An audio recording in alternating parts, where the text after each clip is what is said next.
Computerized Start is brought to you by my awesome patrons on Patreon,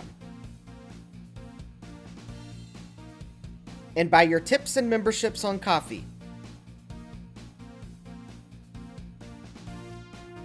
These and other channel supporters make my live streams possible. You too can become a channel supporter with tiers starting at just $1. And as always, thank you for all your support, including sharing, chatting, liking, and subscribing. Now roll that famous logo animation!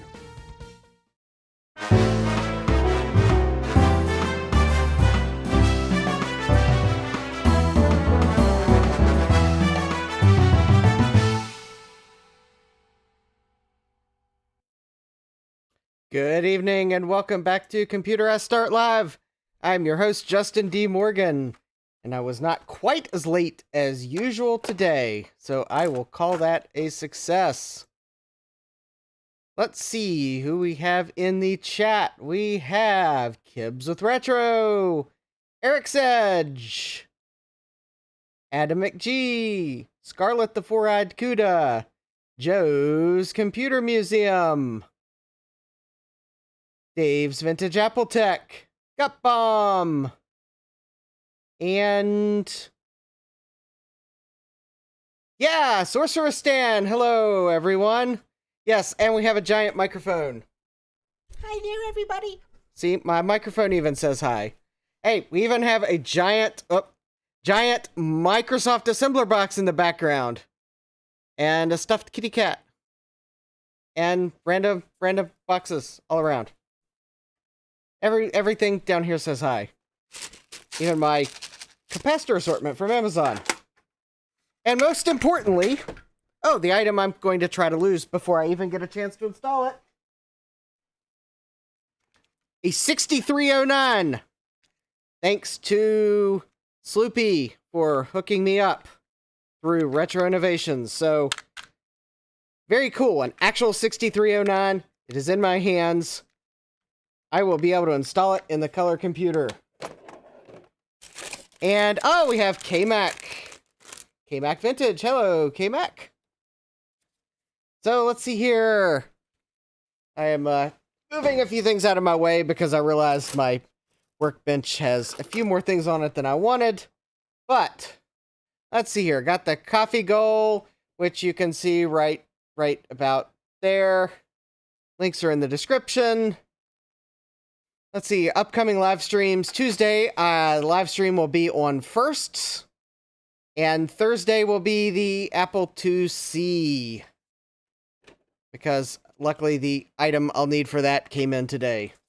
But I think I need a bit more time for the Firsts than for the Apple IIc. So I'll do the Firsts on Tuesday and the Apple IIc on Thursday.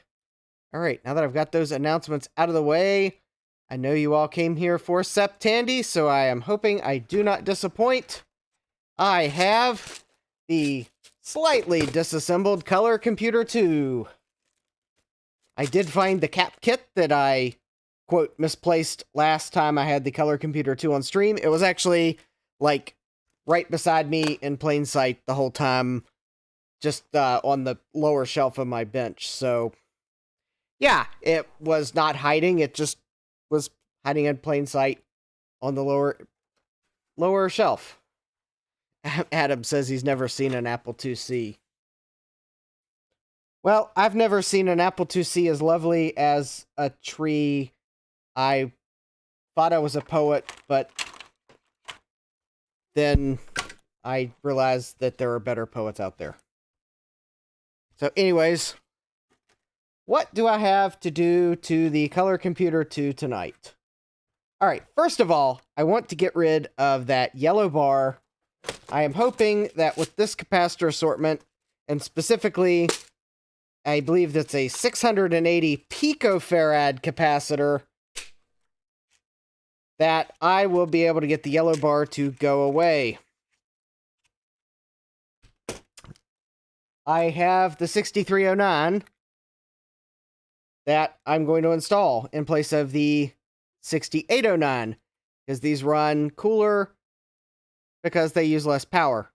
Plus, they have some extra instructions that certain software can take advantage of. So, all around a cool upgrade. And because I smelled fish while soldering on this the last time, I am going to recap the main board. Because fish smell is a suspect smell. And probably means if one capacitor was leaking enough for me to smell electrolyte, that they're probably all going to leak. Adam says he likes the yellow bar. Well, the yellow bar is not really supposed to be there. It's probably a sign that Tandy cheaped out. Oh, hey, Francois. Welcome. It is 3 a.m. there. And, have your bag to prepare for tomorrow. Well, glad you're here. Let's see here. What was I going to do? Oh, yeah. Turn on some power outlets, which I will need. All right. Oh, and I have a... Oh, yeah. And Joe is wanting to make sure I have some tools. Yay. I like tools. In fact, I actually recently bought some from Amazon that I'm hoping will actually work. Unlike the others that I bought that didn't really work. But yes, thank you, Joe. I will put that to good use. All right. Now, I'm trying to set these pieces somewhere where I remember what order they go in. Mainly the ones that go below the keyboard are the ones I'm most concerned about. Not that I couldn't rewatch my own live stream to figure out where they go, but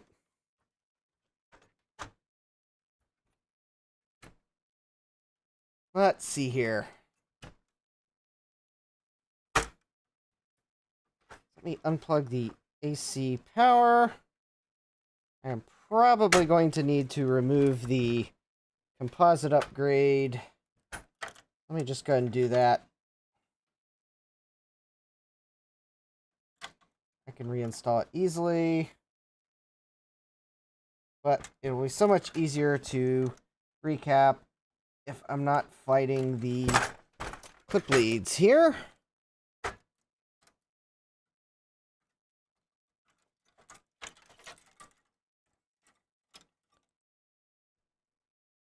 There we go.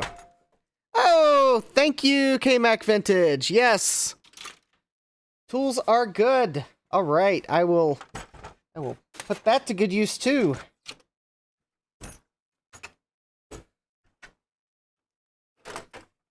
Yes. And all right.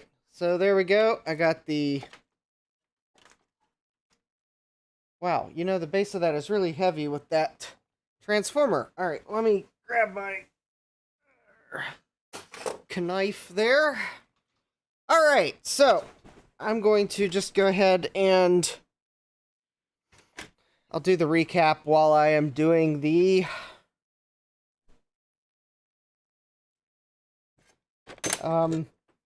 replacement for the capacitor. So the capacitor that I believe is at fault here, because last time I did socket the 555 timer, because the 555 timer was one of the chips that was not in a socket. Or wait. Oh yeah, I did, because that was my very carefully custom fabricated 8-pin socket. So I had to socket that. I mean, most of these chips were in sockets already. Well, half of them were. But yeah, that was not one of them. Luckily, though, the processor is already in a socket, so that one will be easy. But this is the capacitor that I removed last time and measured. It seemed to be fine. So I thought, okay, well, it's probably the 555 timer, but that's the capacitor I'm going to remove and replace with a 680 picofarad, which should do the trick. Yes, remember to smash that like button. Also, I will say that Patreon is making a change for the better. So I think starting next week, they're actually going to let you sign up for at pages for free, so you can at least get notifications when creators post things. So you might check that out next week. I'm going to enable it because I do make posts, like announcement posts, and I don't charge for them because they're just announcement posts. So it's one way where you can get notifications when I make a post. I always announce live streams. I try to announce them a couple days early on Patreon, even if I forget to announce them on social media like I did this morning. I forgot to post them. Oh well, oops. Yeah, I do the social media ones day of. I do the Patreon and coffee ones, though. I do those, try to do those at the beginning of the week. That way, the social media ones are, more top of mind. So, thank you, Dave. Yes, for more tools. All right. So, yeah, anyways, you can check that out. You can join the Patreon page for free. You won't get, the Patreon exclusive posts. I mean, you'll see that I think you'll see that I made them. But at least when I make the announcement posts, you'll get a notification. And you'll at least have a couple days notice of, hey, I'm going to be live. And here's the topic. So, you might check that out. So, anyways that you want your notifications. Or, I think you can also do it on Coffee. If you have a Coffee account, you can follow me on Coffee, and you'll get notifications. And for the posts where I do announcements, I think you'd also get a notification and be able to see it. So, if you prefer Coffee over Patreon, you can do that as well. But Patreon is rolling that out next week, according to an email I got. Coffee's been letting you do that for a while, so if anything, Patreon's playing catch-up. Or Mustard. Maybe they're playing Mustard. I don't know. Alright, so... Oh, and we have... Scarlet the Four-Eyed Cuda, thank you! I have some more tool money. Yay!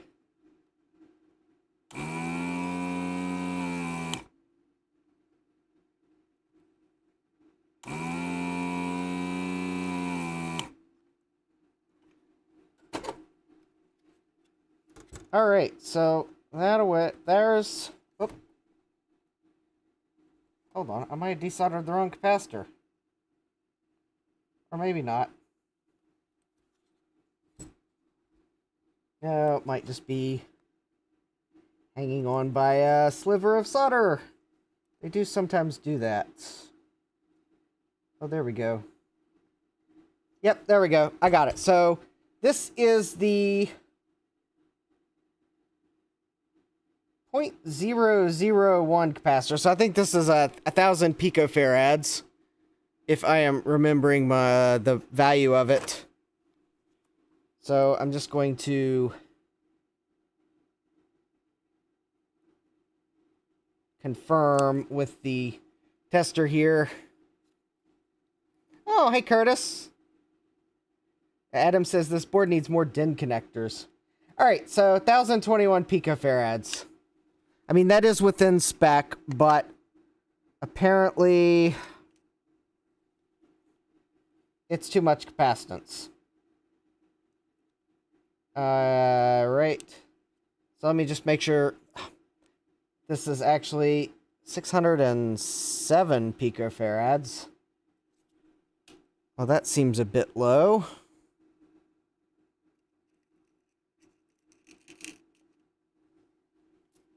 All right. Okay, I can't necessarily say that this is the highest quality capacitor assortment, especially since there we go, 655, that one's closer. Honestly, I thought this was one brand, but then when I got it, they seem to disguise the brand on it, kind of like maybe this isn't actually... It's like they're not being forthright about what brand it actually is. Because I thought it was a capacitor assortment by the same brand that puts like screw assortments in stores. Wow, these are like all over the place.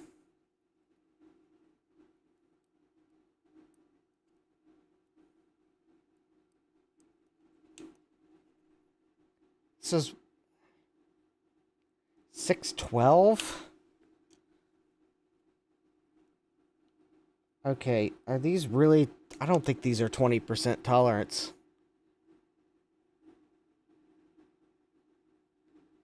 $610?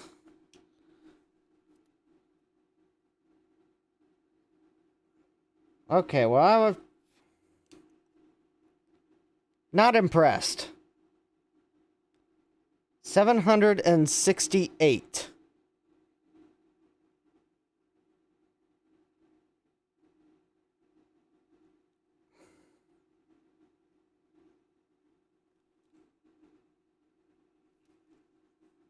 That's almost an 820. And yet, I think it does say on it... No, actually, I think that might actually be one of the 820s that got put in the wrong bin. Okay. Yeah, I don't know how Patreon does their currency conversions, honestly. 650. Okay. 650 is, like, really close to 680. So, I may just take that one and run. It's probably close enough. Because, I don't know. It, quite honestly, seems like the capacitors here that say they're 680, at least by what the paper says is in the little organizer, that 735, that's like almost halfway between the two values.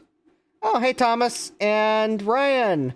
I'm trying to find a capacitor that's actually, like, actually 680 and seemingly not a 560 or an 820. 596. Joe's probably going to say that 650 was close enough. It probably was.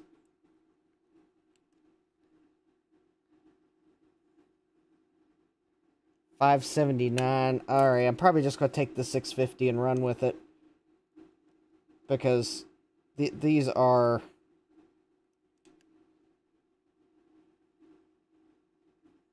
$604.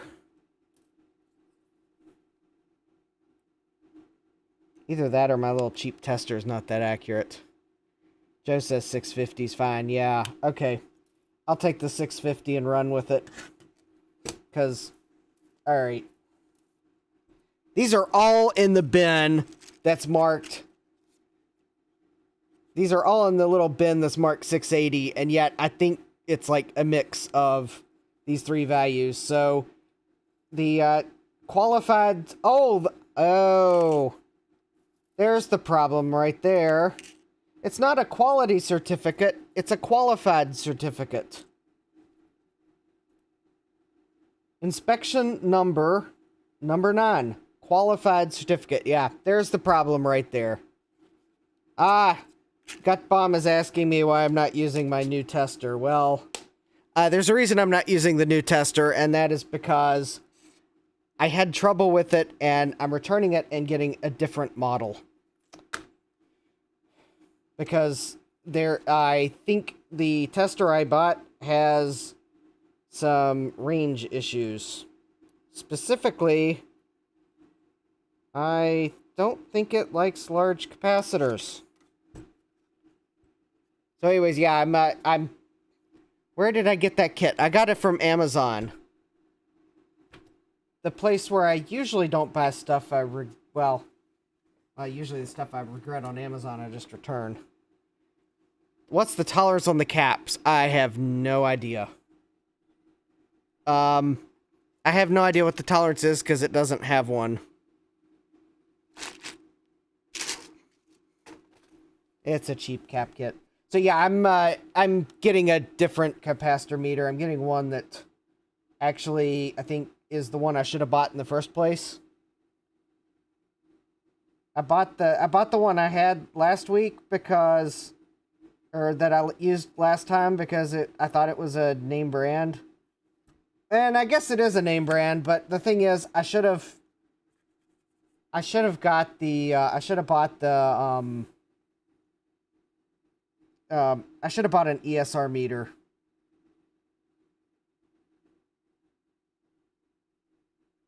Because I think the ESR meter I was looking at is,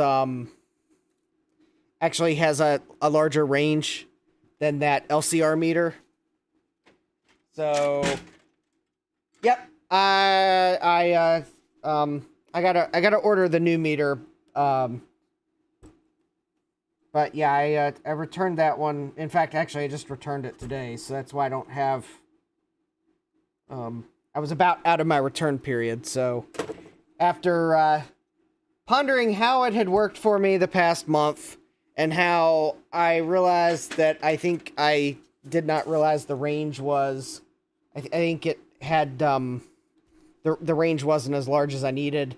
I realized the ESR meter that I had looked at and didn't buy because I thought the meter I bought was actually a better brand. Well, I think I realized no, I should have just bought that ESR meter because I think it was actually what I needed. So that's why I don't have my fancy meter tonight. I'm in the process of, well, I was waiting for Amazon to refund that purchase, which they actually did not too long. It wasn't too long before I started streaming when I got the email that said they'd actually refunded it. So I'll probably order the new meter tonight. So, oh, KMac is recommending one from Marlon P. Jones. Okay. I was, I've got something like that one, and my only problem with it is it doesn't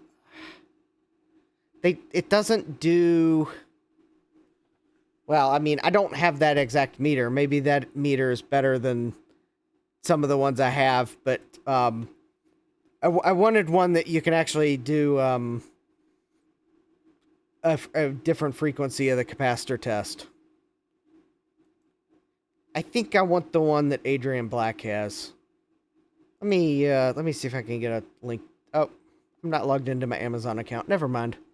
I was about to say, let me see if I can get a link to it. I think Adrian Black, I think I saw it on his channel. It's like a little one. I think Atlas or someone like that makes it. It's like just an ESR meter. So all it does is ESR. It doesn't do... So it won't test inductors. It just tests. It's just a capacitor tester. It's the one I probably should have bought in the first place. So anyways, so I think if I think that capacitor would fix the should have fixed the yellow bar. And you know, honestly, I could probably almost... Well, let me see. Where... Yellow and blue one. Yeah, I think it's a yellow and blue one, or... I don't know. I don't have my... I'm not logged into Amazon on this computer, apparently. I guess Amazon logs you out after you've been logged in for so long, so... let me see. I think, oh, wait, it's actually probably in my Amazon cart. ESR, SR meter.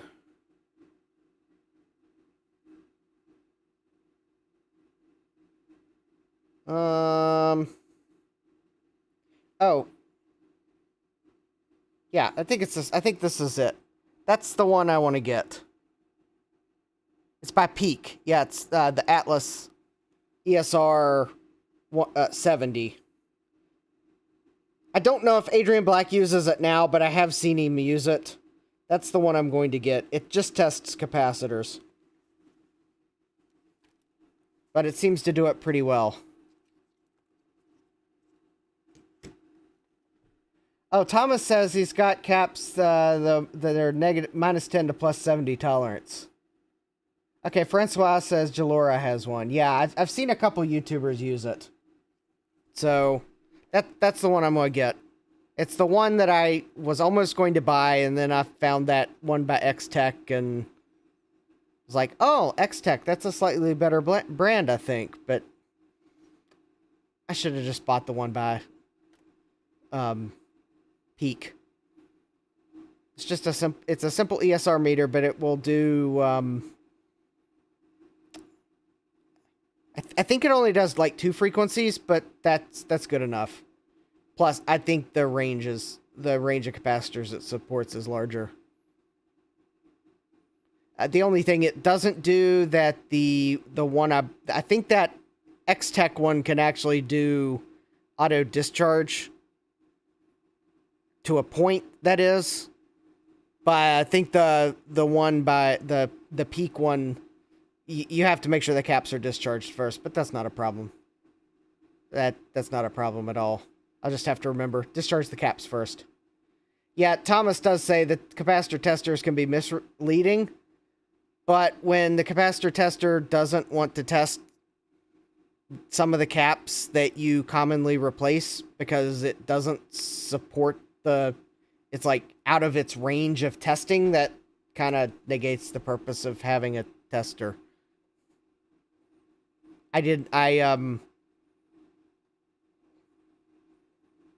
So yeah, I can't trust it completely, and that's also why I mean, I've got the cheap testers for things too, but I wanted to get an ESR meter that you could that would actually test the capacitors I commonly replace and not tell me that it can't test it because it doesn't support it.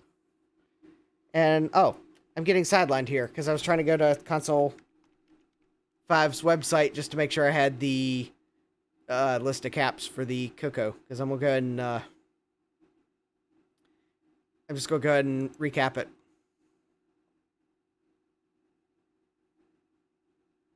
The thing is, I know replacing these caps is not going to do anything about the yellow bar, but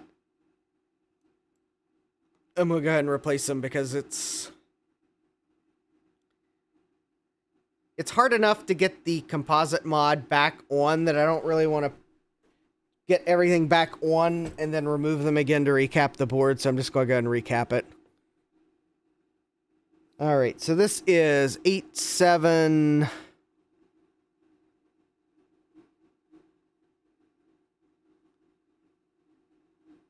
Alright, so this must be 26... 3134 or a 263136, because the PCB number does not match. Let's see here. It is a 263127. Oh, well, that's interesting. All right, well, interestingly enough, the cap kit I got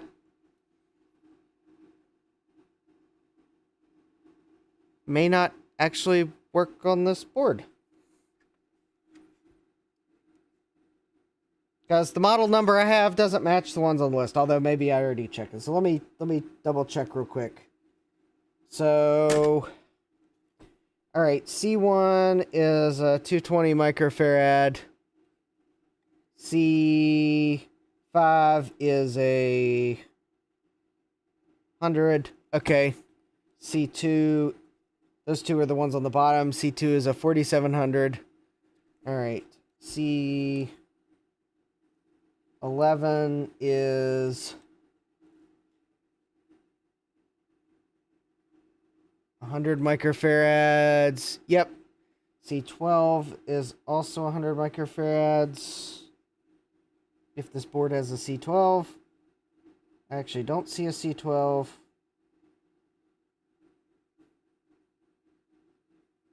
Okay, no C12 on this board. C20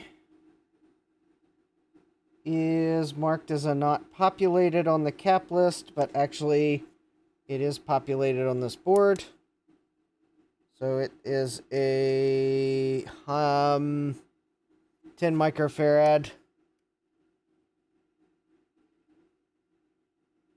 Okay, well, hopefully the kit has one, although if it doesn't, I probably have a spare.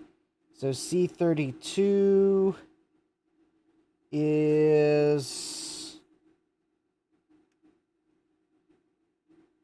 does not appear to be present on this board. Okay, so that should be fine there. C46 is 10 microfarad. Okay, that matches the list. C48.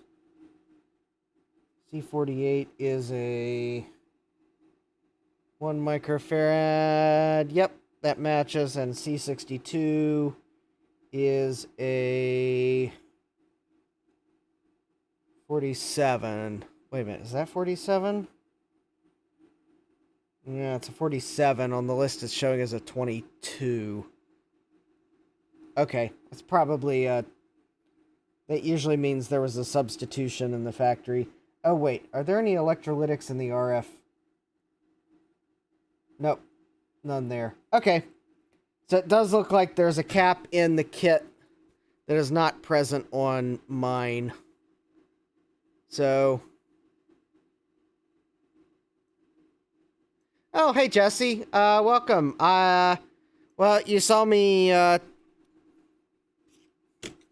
go through the wonderful capacitor assortment I bought on Amazon to find one that was actually within the tolerance a reasonable person would suspect for a capacitor. So I've replaced the capacitor here for the 555 timer circuit, and I'm about to remove the caps off this board to recap it here real quick. Although, okay, I was gonna... so some of these caps I'm going to use braid on because the amount of solder on the legs is like ridiculous. And yes, there are actually 2 capacitors on the bottom side of the board.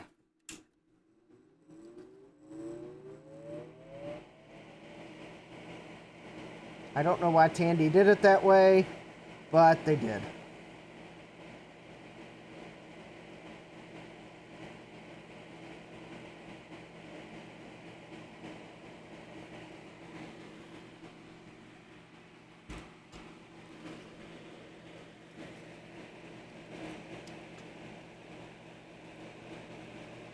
And the reason I'm recapping this is because I got the distinct smell of electrolyte while I was soldering on this board last time, so I'm just going to go ahead and recap it.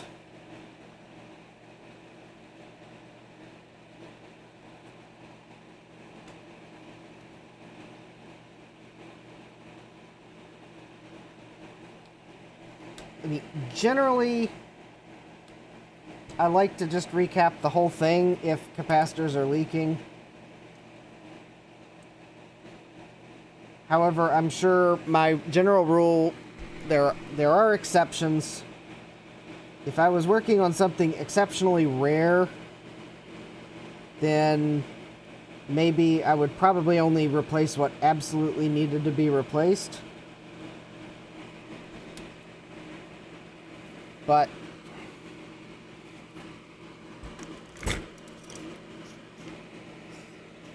otherwise, I'm going to assume that if one capacitor started leaking, then they probably all will, because a lot of times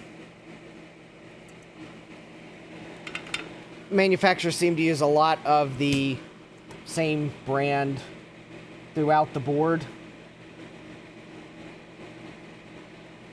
And I guess I kind of assume that the same brand capacitor, even if they're different sizes, are going to have been made a lot the same way. And if one of them started to leak, then, well, they probably all will start to leak soon if they haven't already. Yeah, Thomas is saying always recap TRS-80 machines. Well, now I have to admit, my Model 4P, I have not recapped its mainboard because it didn't seem to need it, but I have recapped its power supply. And that is kind of my rule. If the power supply needs recapped, I'll do it. If the mainboard needs it, I'll do it. But I've had machines where it seemed like the mainboard was fine, but the power supply needed recapped. So my recap at all applies to like units within the machine, not necessarily the entire machine. So I'll so for my Model 4P, I recapped this power supply. The mainboard might need it at some point, at which time I'll recap the mainboard, but it didn't seem to need it, so I didn't do it.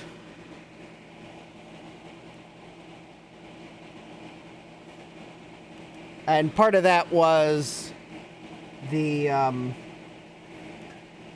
style mainboard Tandy used are the kind I don't like to rework, so that is a reason why I will maybe hold off on like doing the entire computer.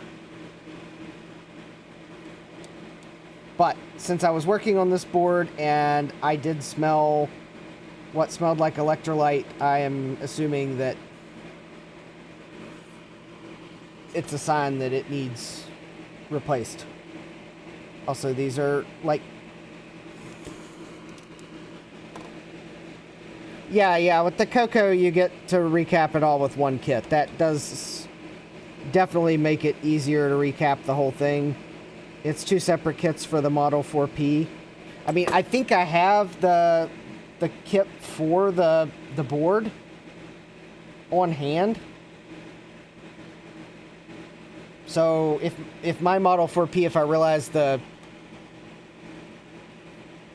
main board needs, or if I realize that board needs recapped, I won't have to wait long for a kit because I already have it on hand.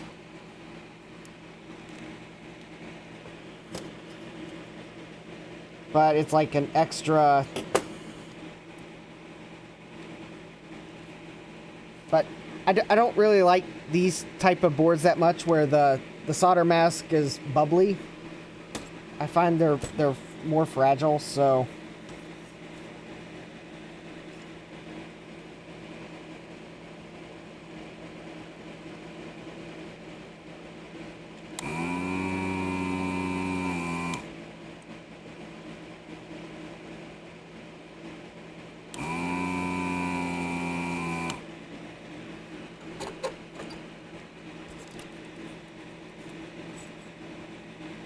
there we go.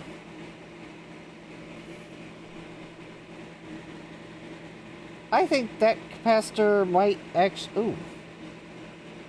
That is like a lovely high-quality capacitor. It's a, Nick... It's a Nick brand. Oh, yeah. That, Totally name brand capacitor. Yeah. Alright, at least the rest of these are removed from the underside.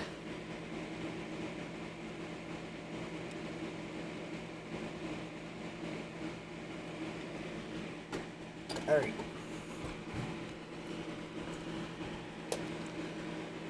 The leads on this one are bent over, so I will have to use braid.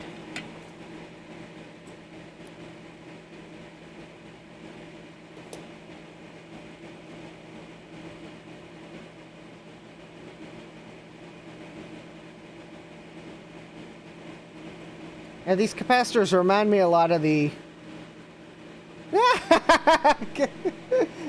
Gut Bomb says, it's a Nichicon, they just didn't have enough room for the rest. Yeah. It's a nice brand, they just forgot to put the E.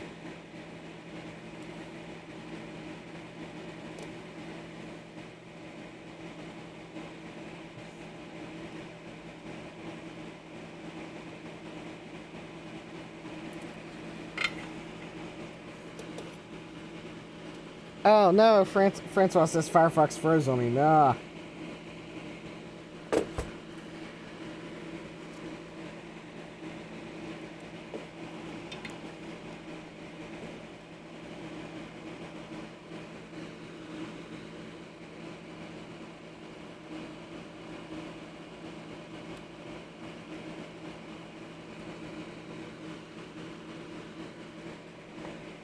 Well, I kind of got a random Firefox upgrade today. I wasn't expecting.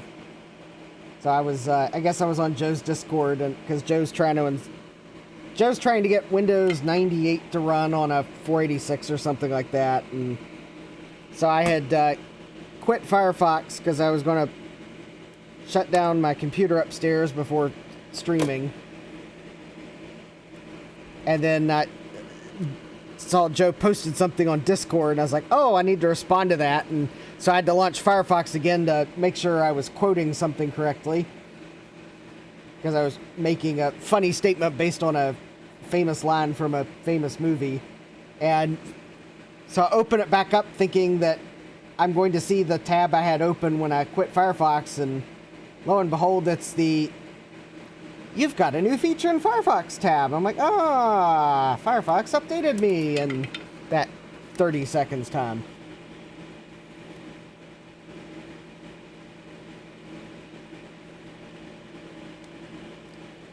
Well, Curtis, when I was working on this board last week, I got the distinct smell of electrolyte, so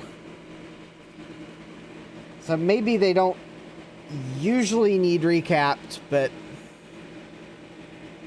this one,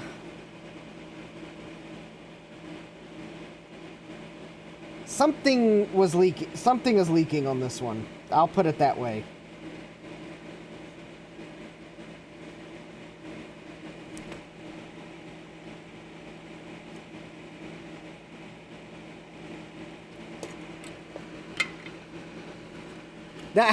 Jesse says Firefox hasn't encountered an error with Windows.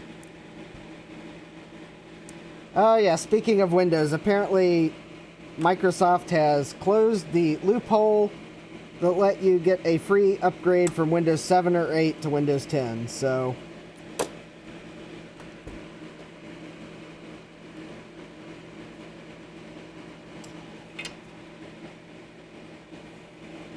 well, I mean, they knew it was there. So I guess even though like the official Windows 7 and 8 to 10 upgrade periods were over, they apparently left that ability open. But apparently they, like within the past day or two, officially closed it for good. So I saw it on one of the tech news websites. Like, nope. Now you must pay for your upgrade from Windows 7 or 8.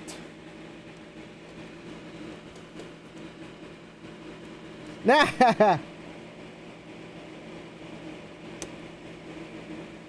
To which Microsoft was very quick to make sure that it was very clear that that did not affect the free Windows 10 to Windows 11 upgrade.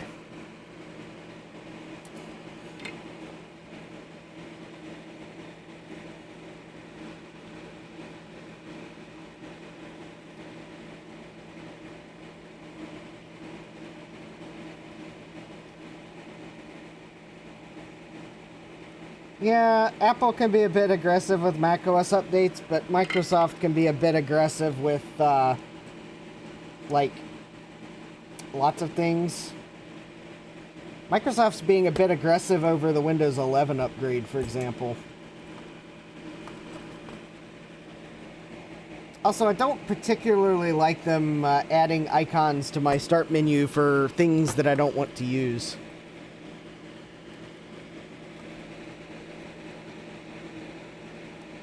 Oh, hey, SadMac 356.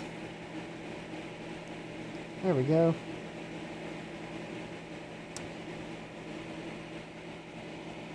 I'm just trying to get these leads unbent.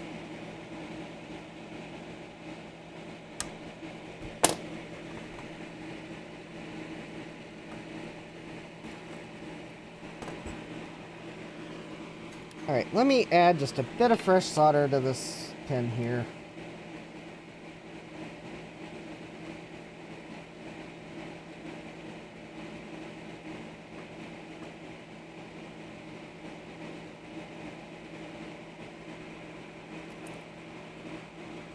Alright, now...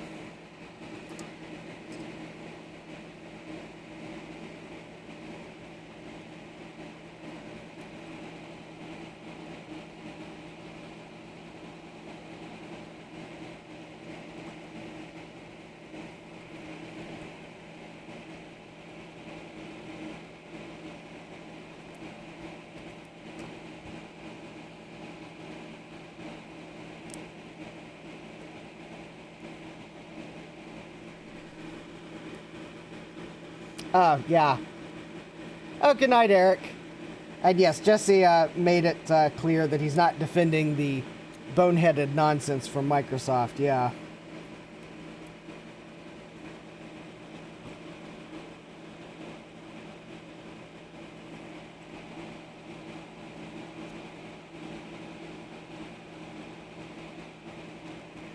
I got Windows installed on some machine, and apparently the rather innocuous search menu in the start bar,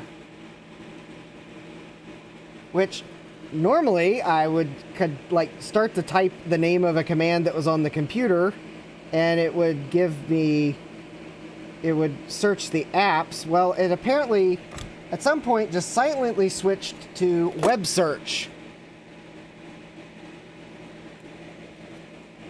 So yeah, I gotta figure out how to fix that at some point.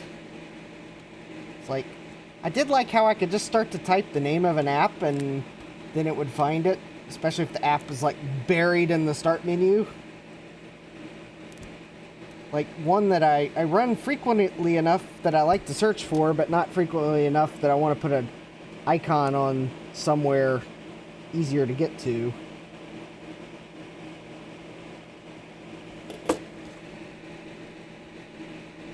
There we go. I think the problem I'm having with this capacitor is the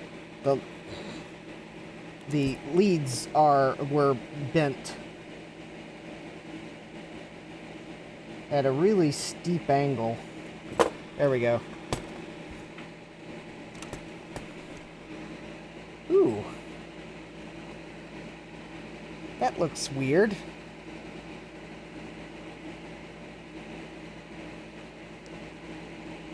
That cap kind of looks really weird. I wonder if that's the one that, I wonder if that one was like starting to leak or something. Alright. I think the rest of these, the leads are...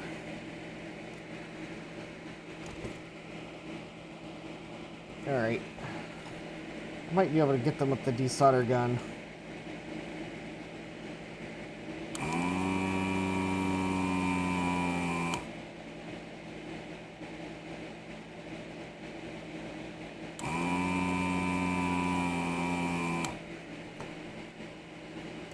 There we go.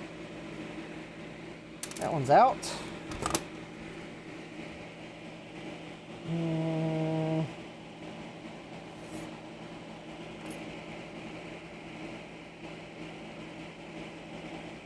Alright, and then let's see here. It should be these two here.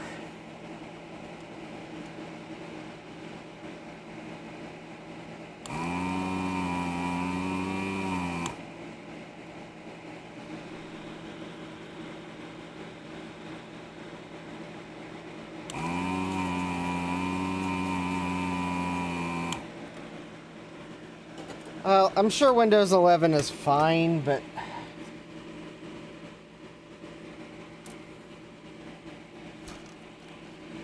I'm not ready to upgrade yet. And maybe that has to do with the fact that the only computer I have that actually would support Windows 11 is my video editing computer. My streaming computer does not meet the requirements.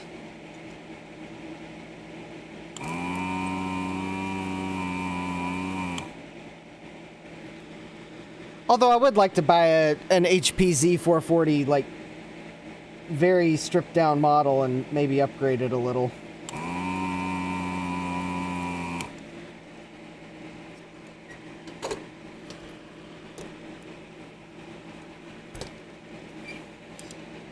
Although I'm not sure the Z440 supports Windows 11 either, but it's at least a little newer of a computer. My streaming computer, it's a Z420.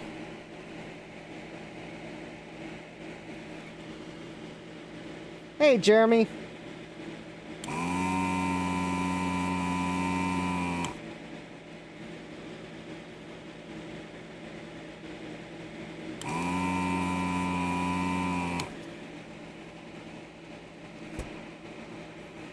Okay, and I think there's one more electrolytic. Yep. Right here.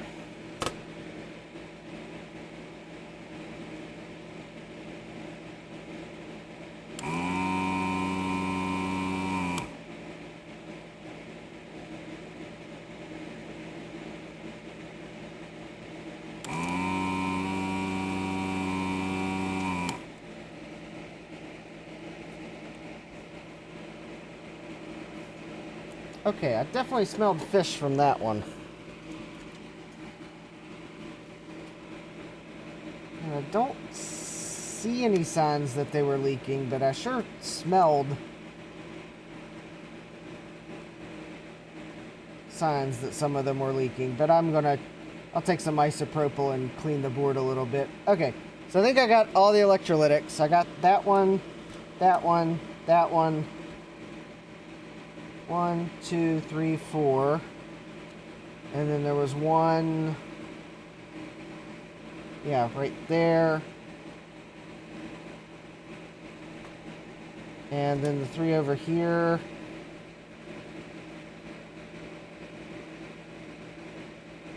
Yeah, okay. I think that's all the electrolytics. We'll test the ones I removed from the board. Let me see. So I pulled 1, 2, 3, 4, 5, 6, 7, 8. So I removed 8. 1, 2, 3. Oh. I can't go by the number in the kit. 1, 2, 3, 4, 5, 6, 7, 8, 9. So there's 10 on the list, but I think there were 2 that I found weren't present on my board. So, yep. It looks like I got all of them. All right.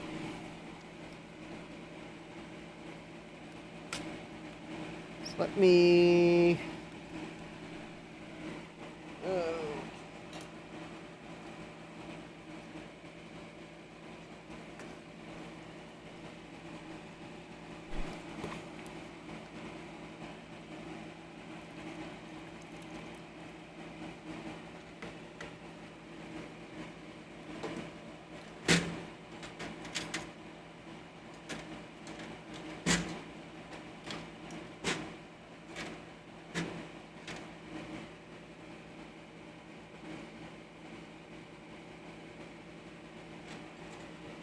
All right.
Yes, Thomas, I did get the 6309. Sloopy hooked me up. So I have it. It's sitting off to my left.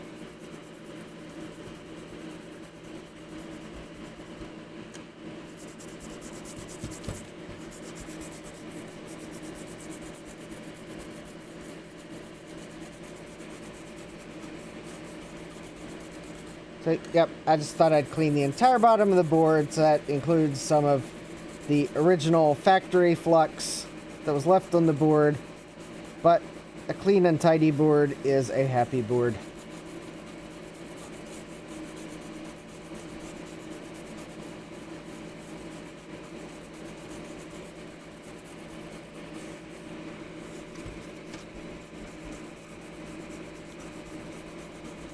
I mean, depending on the type of flux it is, it can eventually lead to problems if it stays on the board long enough.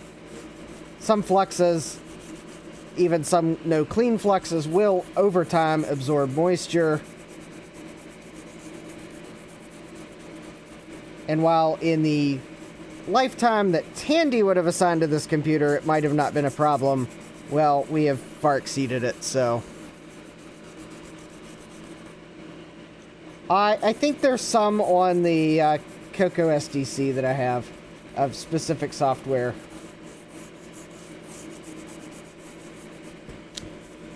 But I guess the other thing is I'm also doing the upgrade not because, I mean, it'd be cool to run that software, but also, even for the more practical point, it supposedly runs cooler, so less heat in an old computer means other things last longer, theoretically. So, hey, 1-bit. Oh, yay! The box arrives tomorrow. My carrier will be so happy. Just like they were today. Well, I guess I'm helping to keep them employed. They probably looked at it like that.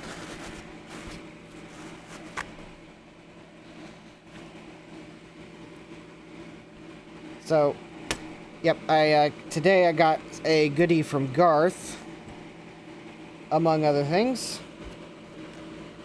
I also got the extension cable that I ordered from Amazon for my pluggable microscope, so now I can move this wherever, except for the fact that it looks like I ran the cable badly, so, well...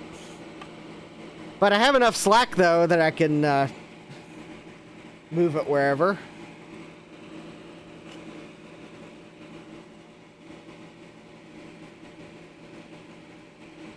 I always joke that the carrier's aggravated with me on days where I get a large number of packages.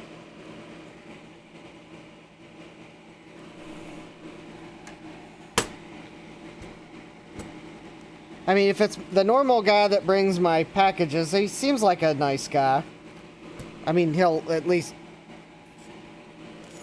say hello back if I'm home and actually manage to catch him here. Although a lot of times I'm not here when he delivers. Thomas says the voltage regulator can be hard to come by on the Coco machines. Oh yeah, it's kind of a weird one. Alright, so while I wait for the isopropyl to dry before I solder, let's see if I can test these caps that came off the board.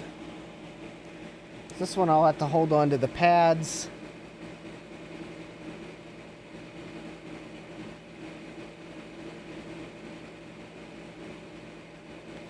Oh, there we go. And I'll zoom in.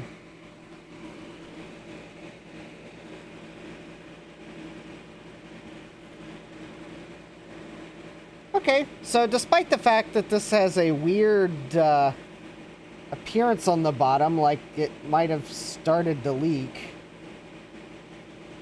it is probably still measuring within tolerance. However, that is a bit concerning. Maybe that's where I heated it up to desolder it, but maybe that's the beginning signs that it's starting to leak.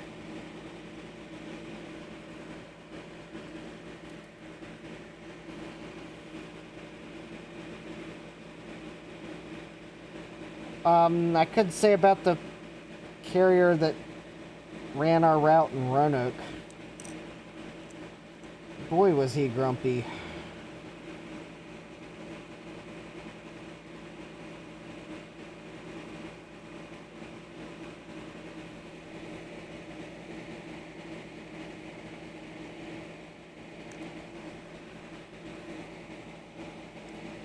Okay, some of these might not have long enough leads to test.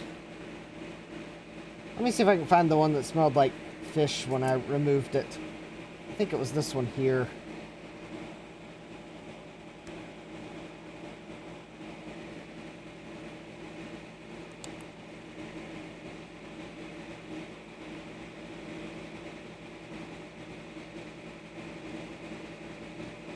$1,266 nanofarads.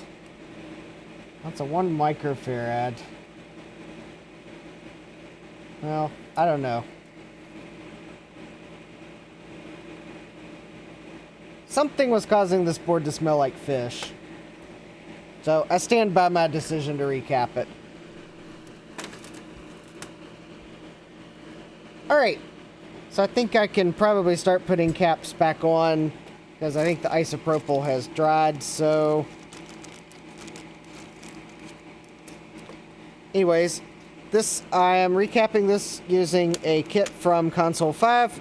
They're not a sponsor, but they sure make it easy to recap vintage computers.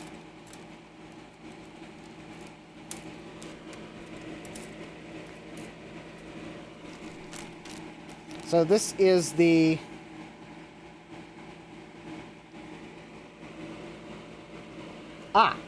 Okay.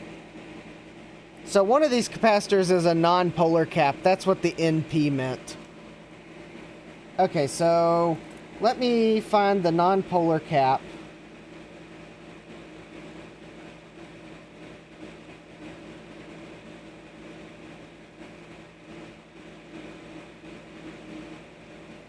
Which might be that one. Okay, so that one's definitely... Okay, that one definitely... These, see, those ones have negative stripes. Well, that one's definitely polarized. That one's definitely polarized. That one's definitely polarized. That one's definitely polarized. And these are polarized. So, alright, so this is apparently the non-polar one, because there is no polarity stripe on it. So it is a 10 microfarad, and on this board it goes in C20. And yep, sure enough, C20 does not have a polarity mark.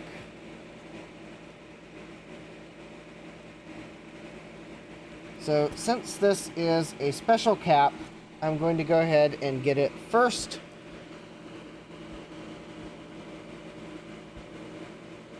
And that way I don't accidentally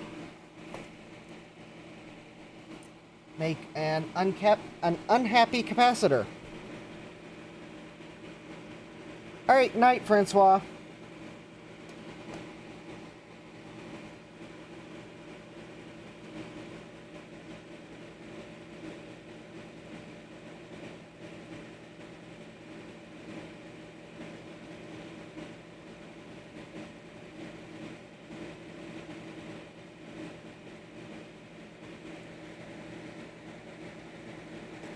Alright, there we go.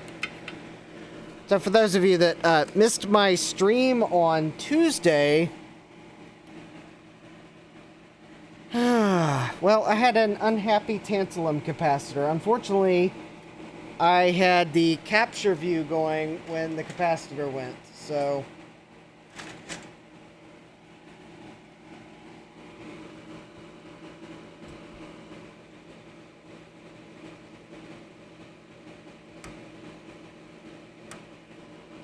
Alright, Scarlett's asking, is the long leg the positive side?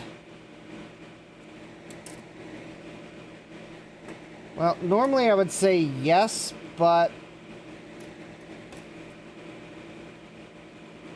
that is the only capacitor that was in the kit that did not have a polarity stripe. So it has to be the non-polarized cap, because I do not know which side's positive. There's no mark. So yeah, I had tantalum sparkles. So anyways, it's possible that had a long leg and a short leg, because even though it may just be, it's made on the same line as polarized caps.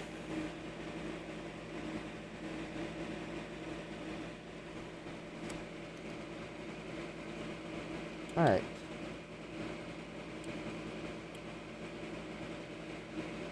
So, yes, it reminded me that even though I totally missed getting it on camera, next time I just full send on powering up an old expansion card that came from Computer Reset, I'll make sure I at least have a camcorder recording, even if I'm not showing it on stream, so that I can at least have backup footage of the tantalum sparkles.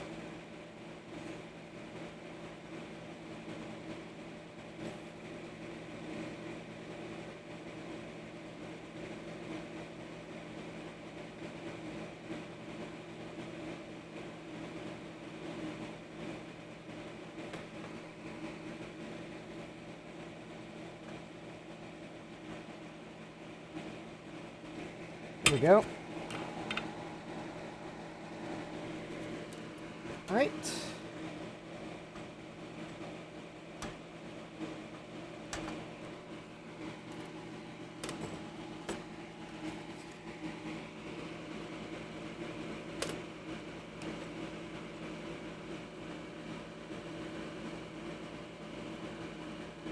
Oh, Thomas says non-polarized caps sometimes have the case ground marker with a short leg.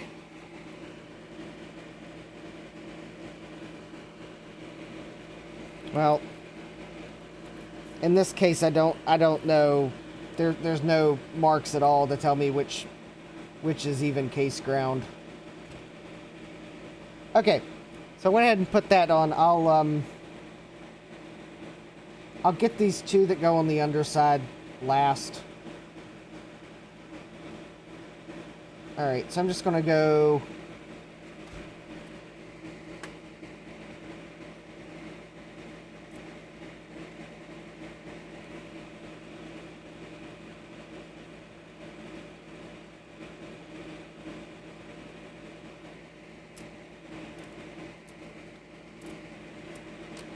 All right, so let me see here.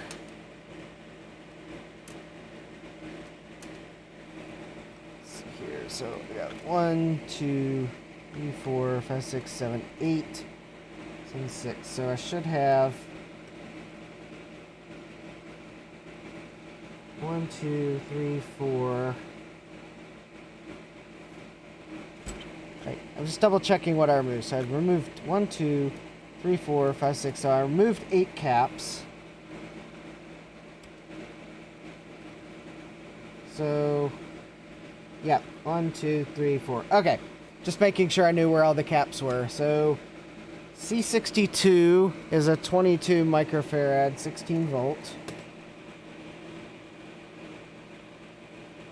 So definitely not that one. It's not that one. Okay, so it's going to be one of the ones where there's only one of it. Okay, it's not that one. Let's see, it's not that one. There we go. Okay, so 22 microfarad. Positive. All right. There we go.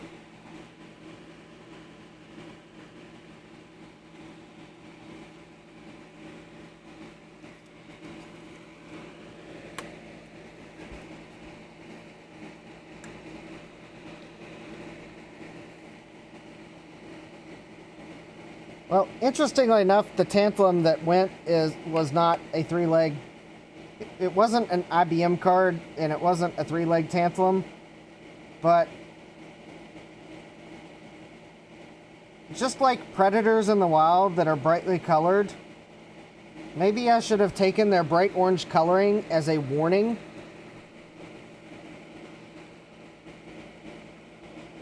To check with a multimeter first.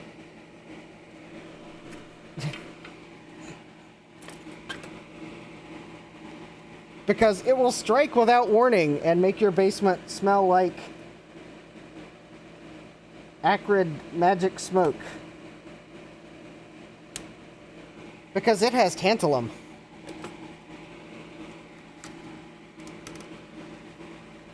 Brondo might have electrolytes, but tantalum caps have tantalum. Which is definitely not what humans crave.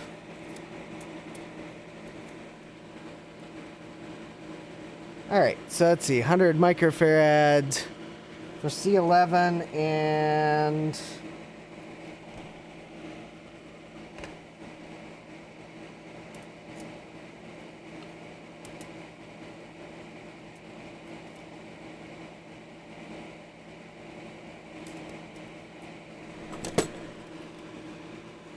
Yeah. Yeah, it just depends on age, yeah. Yes, all tantalums can go boom. If they are shorted, then they, if the tantalum is shorted, then the probability of it going boom goes up.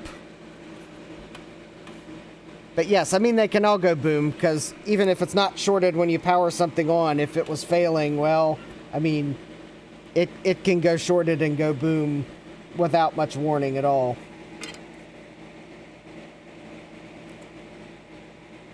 Just ask any YouTuber that's used an IBM AT or XT or PC.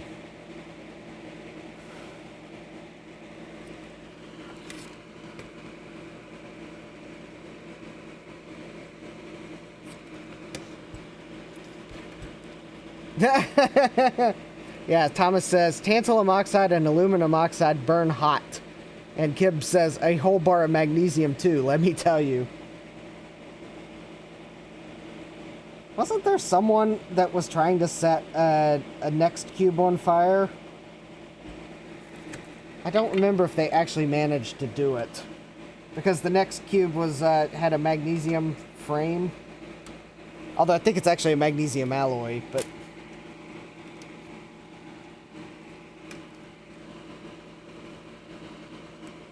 Alright, so C48 is the 1 microfarad.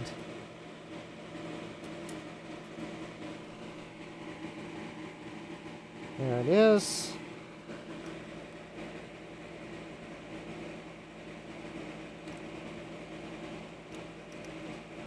Alright. Actually, we're getting close to having this recapped. This is apparently a fairly easy revision to recap, because there was only like 8 electrolytics.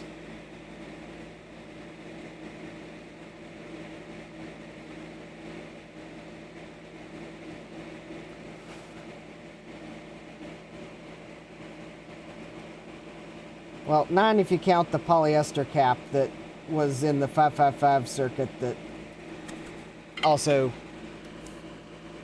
needed replaced. And I will admit, it is entirely possible that maybe that was the cap that made the smell that's causing me to recap it. Because, I mean, it could have been leaking, and maybe that's why it wasn't controlling the 555 timer circuit. Alright, so C46 is 10 microfarad, 25 volts. Okay, that I think is one of the ones that goes on the bottom side, yeah. And 100 microfarads, the other one that goes on the underside. So 50 is at 10. C46, 10 microfarads. So right there it is.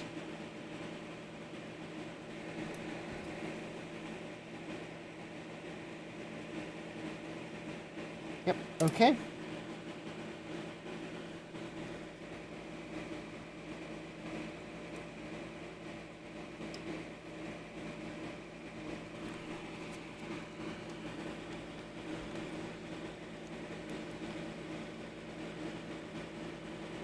Yeah. Kib says if the next cube could burn, it would just self-destruct from the heat it generates. Yeah. True. Very true. But I think there was some YouTuber that was trying to set a next cube on fire. The frame on fire.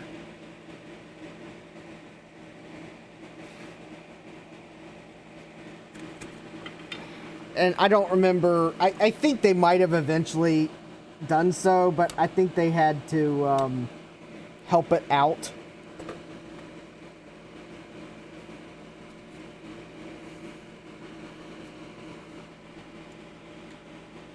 And by help it out, I think they might have put thermite on it or something. It's like the... I think basically... confirming that, yes, it's a magnesium alloy. Apple did not make something that could just catch on fire in normal use. Or I guess Next didn't make something that could catch on fire in normal use. Alright, so 220, C1 is a 220. And the polarity marking is on the top of the board. So I am making sure that the negative stripe is on this side of the board.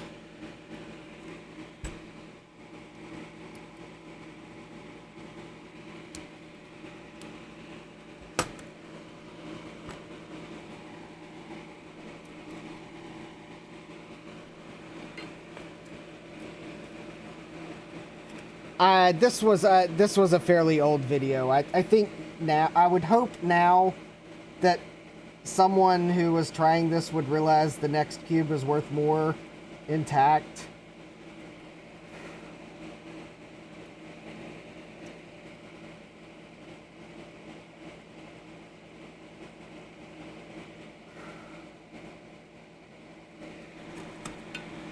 And by old, I mean like this could have been one of the early YouTube videos I watched.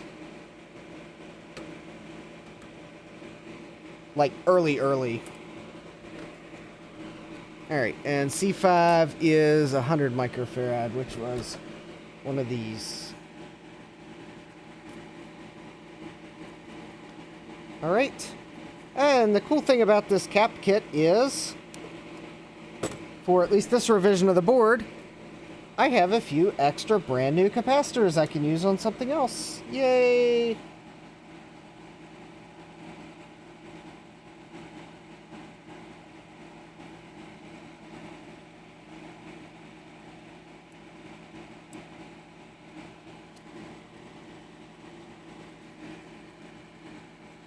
Alright, just trying to get the capacitor in the board. There we go. So, let's see, the negative stripe is towards the voltage regulator. There we go. Hey, it's Retro Tech Chris. It is Cocoa time.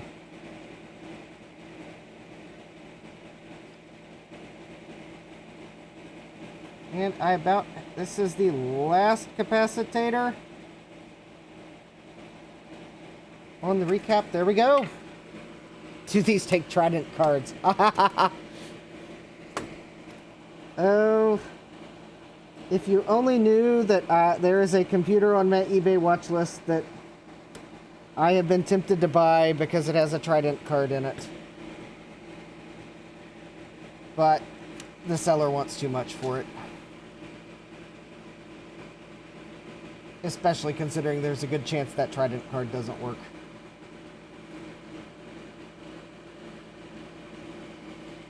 Yeah, me doubting a Trident card working. Yeah, watch some of my past videos.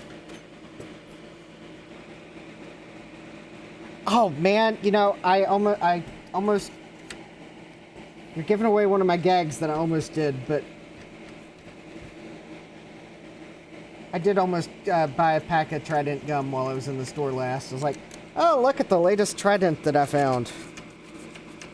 But all the flavors at the checkout line were like flavors I'd never want to eat. Or, well, I guess you don't eat gum. It's like, I don't want that flavor. Who comes up with gum flavors these days? I don't know.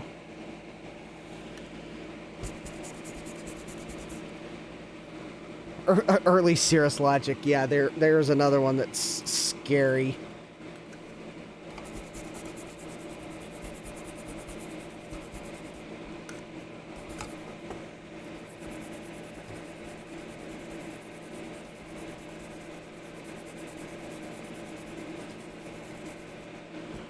Although I did, oh,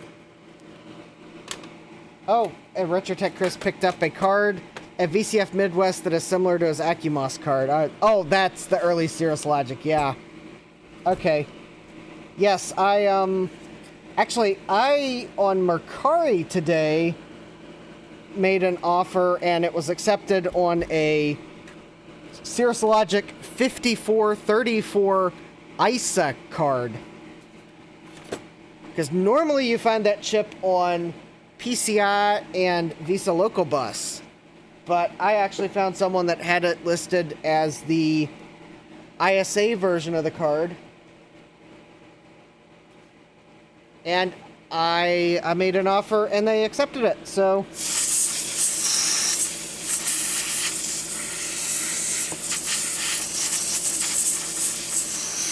And I think the board has 2 megabytes of RAM on it too, so... So, granted, I know the ISA bus will be a bottleneck, but it might also be the fastest ISA card you can get.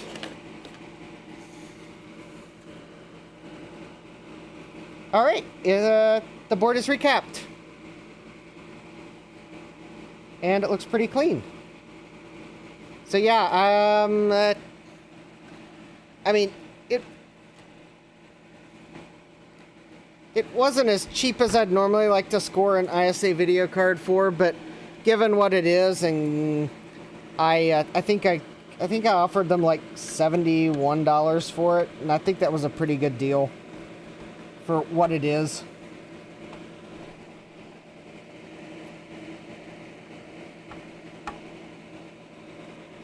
Now if I could just, yeah, I hope the yellow bar's gone. I hope so indeed. Alright.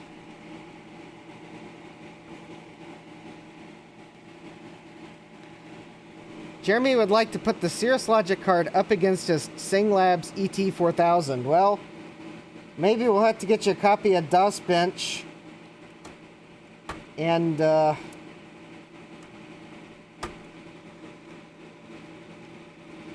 otherwise, find a way for us to run the benchmark on very similar systems.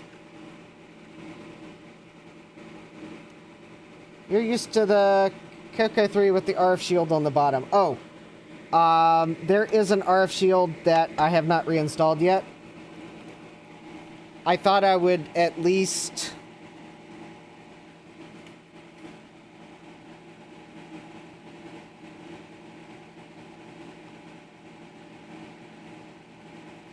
Oh yeah, the PicoMem card. That seems interesting. Now, if I get done with the Coco 2 here, and there's time left over, I have another 40-pin chip that came today that I'd like to see if I can't put in another Tandy computer.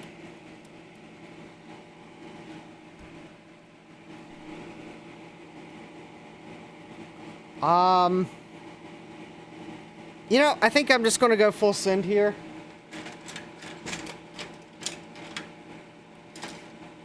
Although, what did that get me on Tuesday? A tantalum giving me sparkles.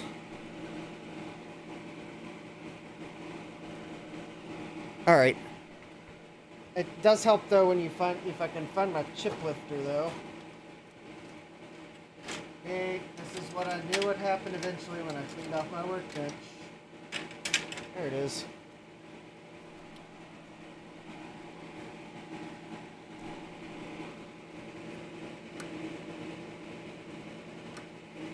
So, yeah. So, yeah, I actually, that Cirrus Logic card I picked up is actually probably going to go in my 386 DX40.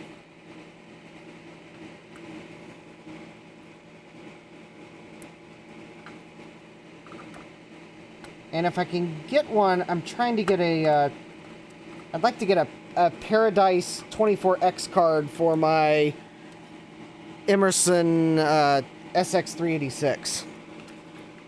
Because that particular computer seems to like the Paradise cards better than even the Cirrus Logic and Tridents.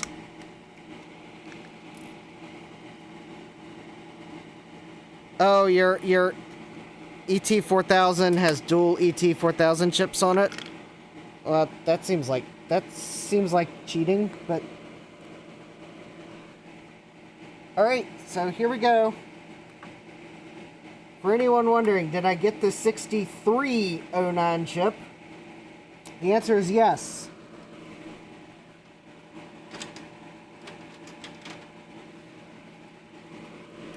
Sloopy Malibu hooked me up with one from Retro Innovations.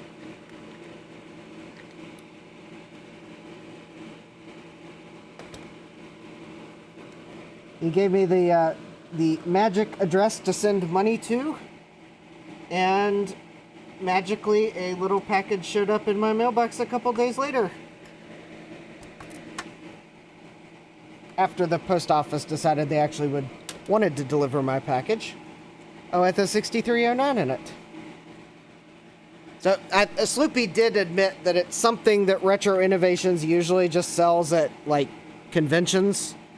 So it's not a regularly listed product on their website. If Sloopy was in the chat, we could probably get a clarification on,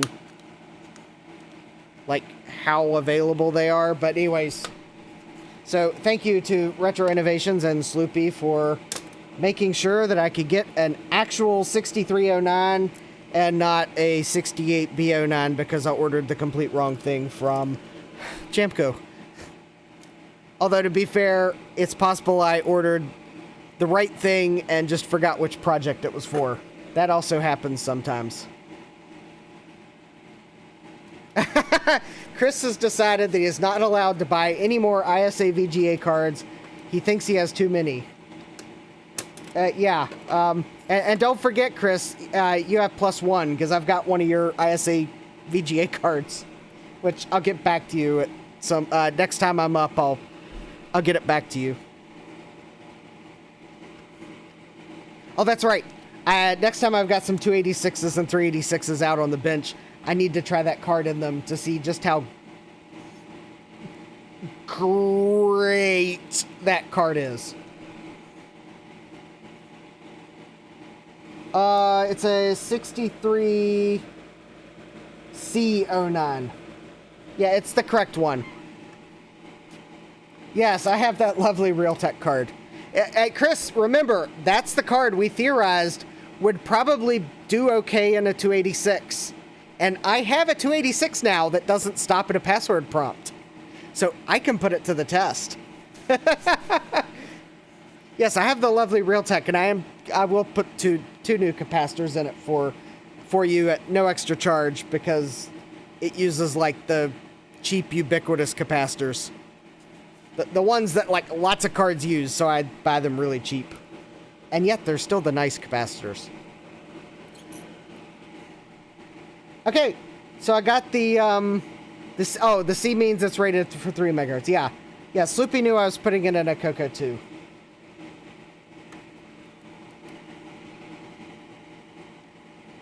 I'm probably not going to overclock this system. All right, but I did put the original processor in this here, and in fact, I'm probably going to, if there's a spot in the case where I can do it without it conflicting with anything, I will actually probably use a little bit of Captain tape and like just leave it in the case. So if I ever want to put the original processor back, I can.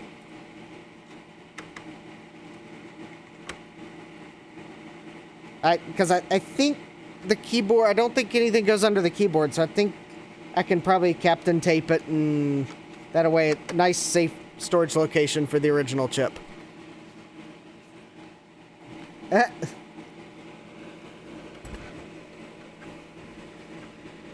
All right, let me put the, actually, let me just find a composite cable here real quick. That way I can just plug this in and try it real quick before I go through the trouble of putting the composite mod back on. Because oh wait, or did I have trouble doing this last time? That's right, I had trouble without the composite mod. Because I think the composite mod required a trace cut. Okay, let me really quickly find the instructions again. Let me see here. Manage history. Let's see here. I would have had that last week.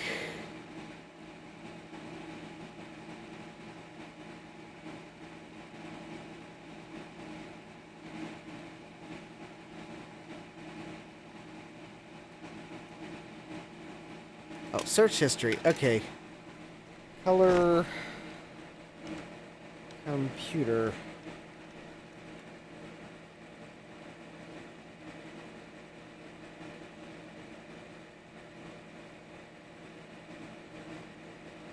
It'd probably help if I remembered what the name of this mod is.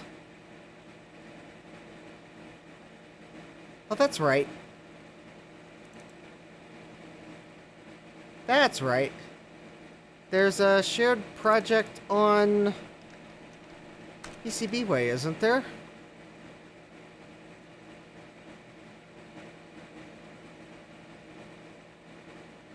Yes, it's the UVD clone. There we go. That's right. And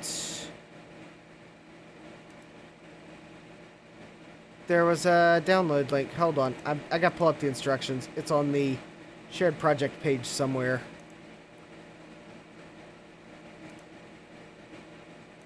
There it is. All right.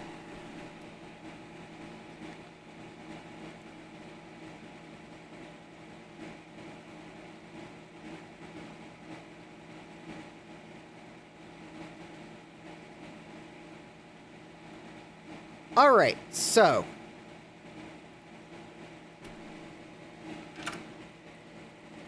hopefully this time around I will be able to not have to remove this again, and I will find a way to tape it in place.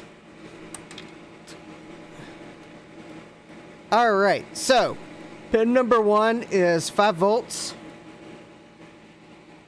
and I was using that side of C32 to get 5 volts.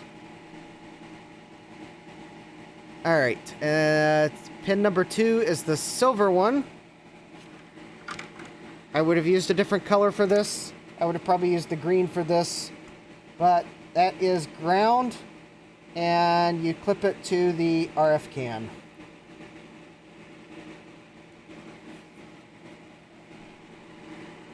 I wish I could find I wish there was a better place, but that's where it says to clip it. Or it says to clip it to the metal housing specifically.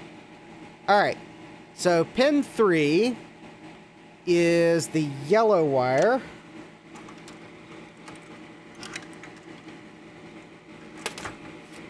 And the yellow wire goes to the third pin over from the right on the wires going into the RF modulator. 1, 2, 3.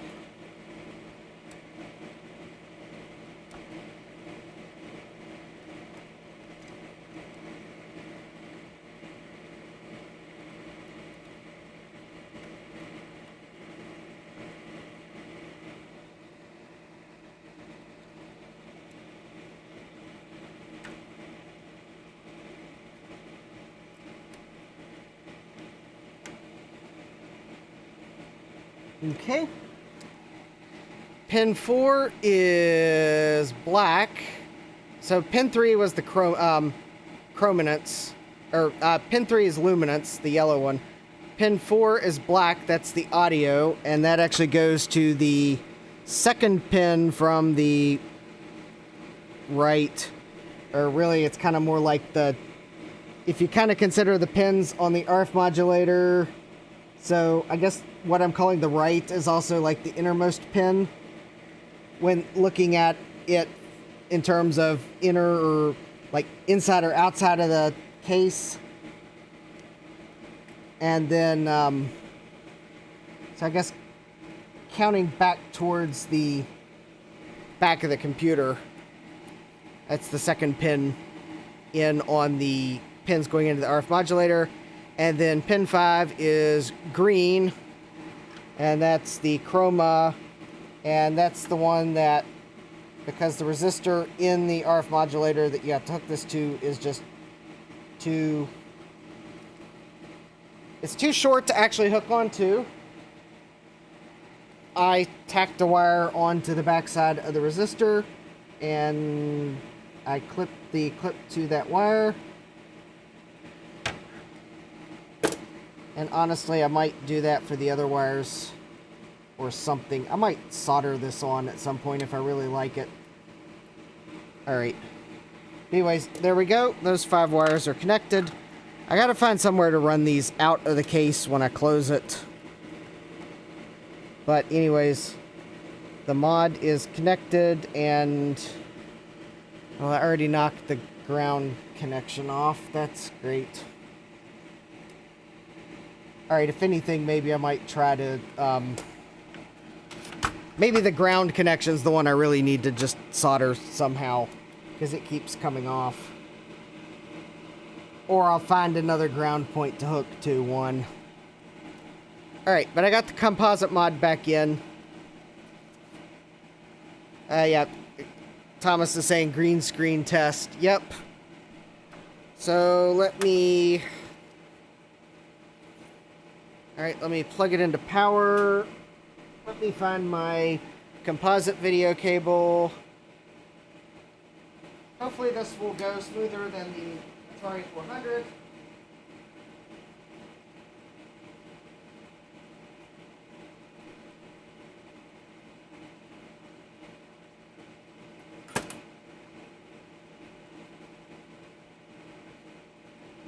Which, for anyone that missed my stream on Tuesday, theoretically, all I had to do the Atari 400 was drill a hole so I could run the composite and S-Video mod out. And turns out that there's something wrong with the composite mod. So, and I forgot to run the wires through a hole in the case. So I get to take it all apart and figure out what's wrong with the composite mod on the Atari 400 and then put it back together again. Alright. So let me see. Am I on capture input? I don't know if I'm on the correct capture input. I will know momentarily when I try to turn this on. So, 3, 2, 1. Alright, I did hear it click. I am on the wrong composite input.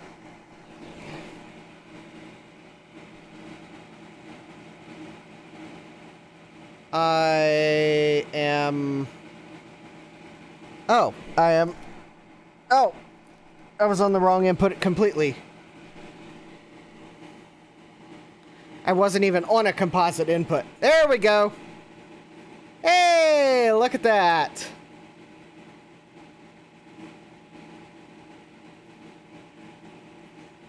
Woo! Okay, so maybe the video output from the color computer is not the greatest, even with a composite mod, but it certainly looks better than the RF output. I mean, it looks like there's ghosting. I guess the only way to make it better, I'd have to get the mod that actually intercepts the signals from the chip. Blurry better than not. Well, actually, it's blurry. Yes, it's blurry.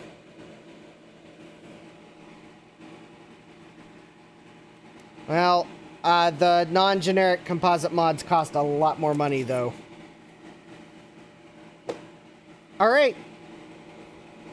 So, oh, but we gotta see if I fix the yellow bar. So let me turn it off. Let me actually hook the keyboard up here real quick so that I can see if I fix the yellow bar.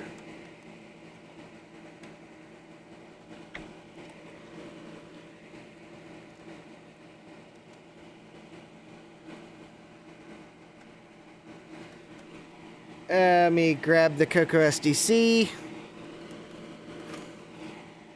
The cursor blinking is a little bit trippy, yeah. It's supposed to do that.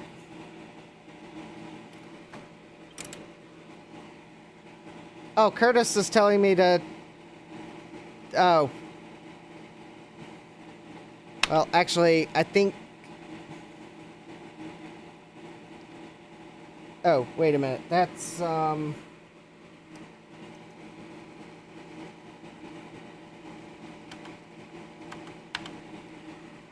Hold on. That's the wrong game.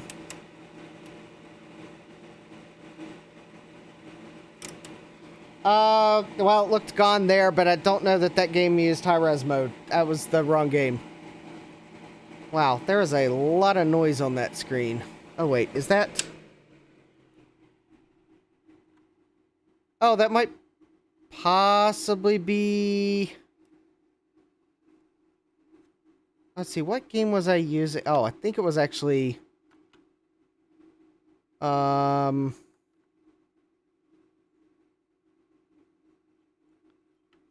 Actually, I think that's... Wait a minute. That's not the game.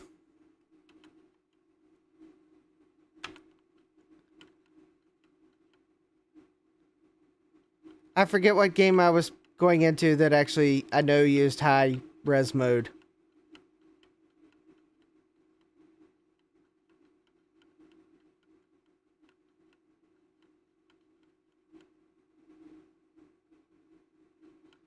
Yeah, I know, Joe. No doubt that's why it looks noisy. Did I ever get the sound hooked up?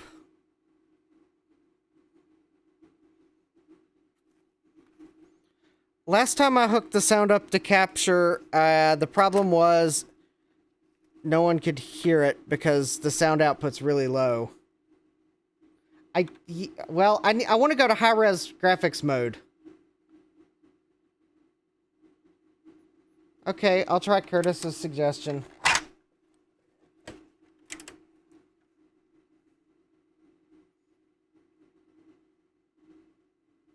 Okay, 10... P mode 4,1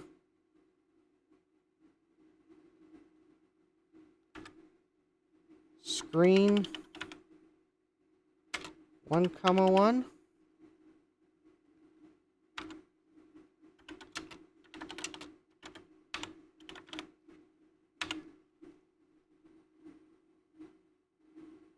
and it is not gone.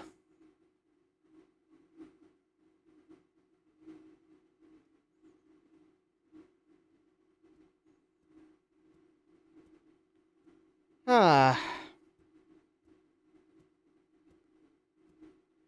was almost sure a 650 cap would fix the problem.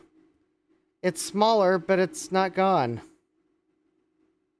It's it's almost gone. A 680 cap was supposed to fix it.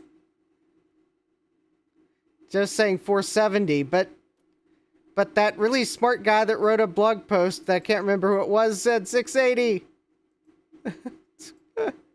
Oh, now I gotta go through the 470s in this kit and find one that's actually like 470 and not like a 680 mixed in with the 470s.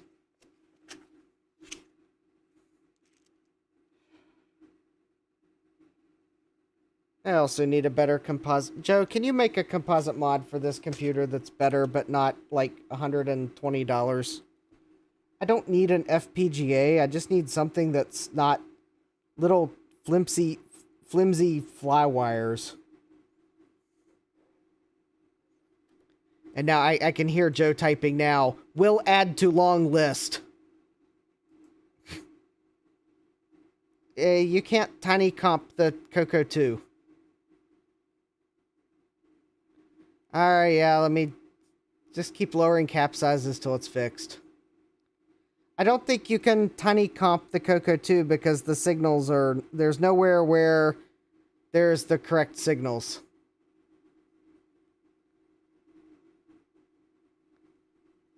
Alright, well, let me replace the cap yet again. Thing is, I don't want to go to a cap size that's so small that it doesn't work on a TV. Should I actually want to plug it into a CRT?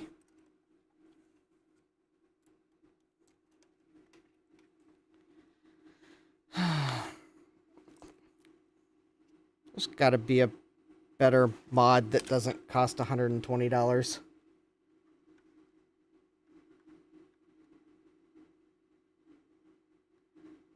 Just start touching bar caps to the wires until it goes away. I have not seen AC's 8-bit zone.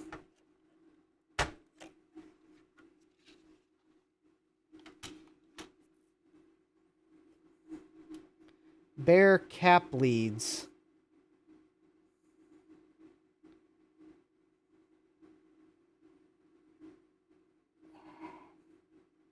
Well, too late. I'm already disassembling it to replace the cap with something smaller.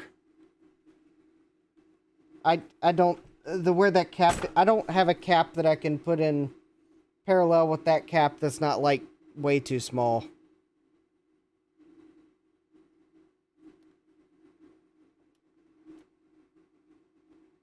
Oh. Oh, that's what Nick is suggesting to do. Okay. Well, I can do that.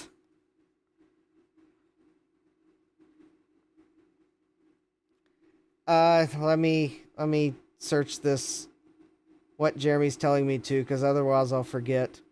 I want a composite mod that, because there's the nice composite mod that I think uses an FPGA to make a pixel perfect composite mod, but it's also, oh, I'm actually already subscribed to this guy.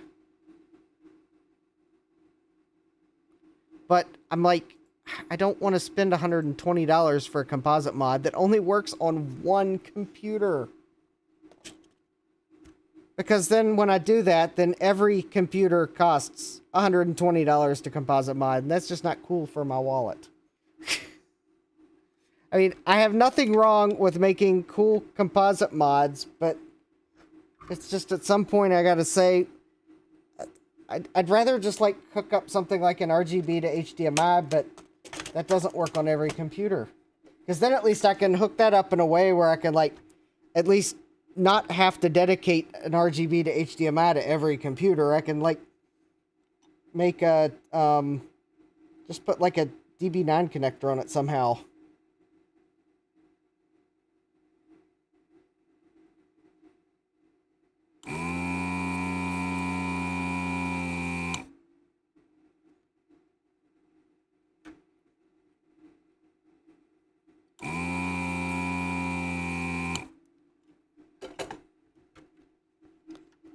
I guess maybe my goal for composite mods on computers is not... I'm not necessarily looking for pixel perfect on everything. I just want to be able to show the capture from a computer without it looking like garbage. But I've got enough computers that I can't spend $120 on each one. That's my deal. I know they're all really cool. And why in the world did I remove that composite mod? Because now I got to put it back on again. Okay, let me see if the RF output will cooperate. For some reason it didn't cooperate last time. I didn't have a color signal at all. don't know if that's because this mod required me to cut a wire and I've forgotten which one it was. Okay, let me find a. I'm trying to find a composite cable that's not plugged into my scaler.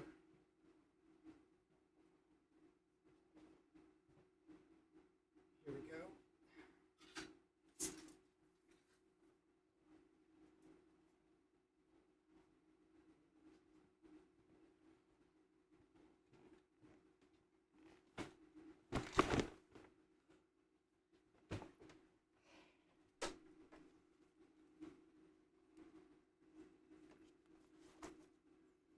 Well, Joe, I know, but quality of life improvements, but at $120 a computer, it gets expensive quick. And I know that some of these computers, there has to be something cheaper than a full-on FPGA implementation. Why can't we have like a board that goes under the video chip that maybe grabs the signals to do just a composite video out, but that doesn't require an FPGA, but it's close enough to things and doesn't have flimsy fly leads to make the signal look like total garbage. I mean, yeah, sure, the signal will have a little bit more noise than if you did an FPGA, but maybe it would at least be cleaner than... Oh. Are you, Joe, are you telling me... I don't think the tiny comp can go in the color computer too, because the signals are all in the wrong place. I think. Because the... Oh, where's the lumen that... Or, well, maybe it can. I don't know. I'll have to go look at... I don't remember the installation instructions for the tiny comp. I for some reason didn't think the tiny comp would work in this computer because the signals are like, there's too many. It's got separate chroma and luma.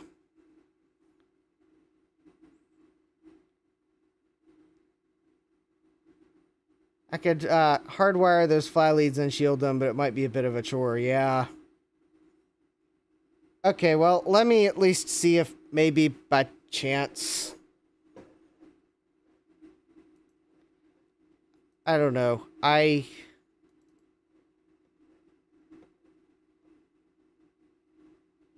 If in my defense, I bought this composite mod on eBay.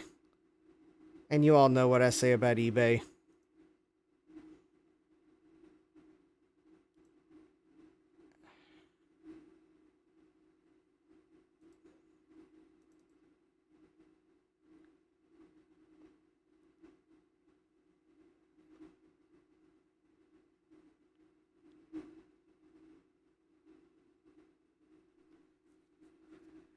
Okay, let's see here.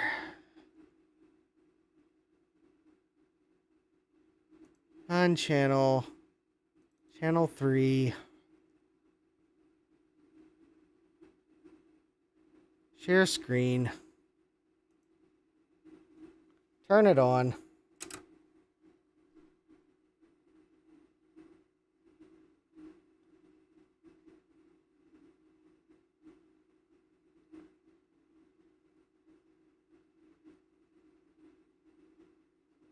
Do I have the wrong channel? Is it actually on channel 4?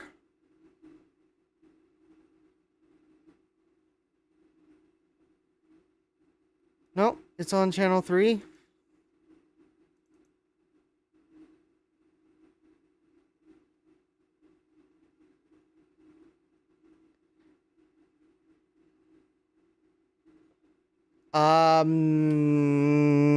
No, well, it could be.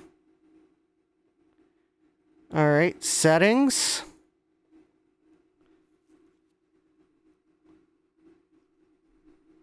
All right, settings. channels, advanced options.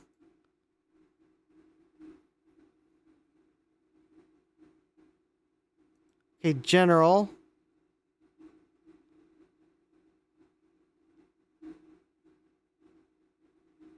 Okay, I don't see...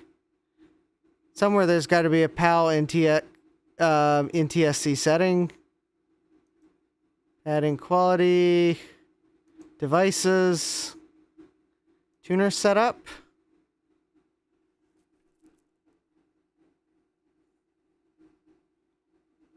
Alright, let me run through the setup. Alright, so I want analog TV cable antenna. Country, United States. Source, antenna. And I want to manual enter the channels.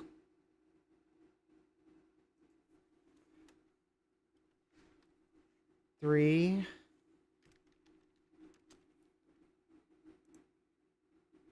Four. All right. Next. Next. Okay.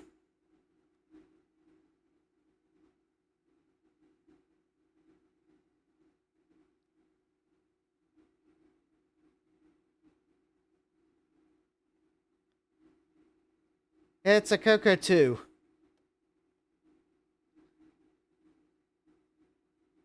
Yeah, I don't know that this actually does.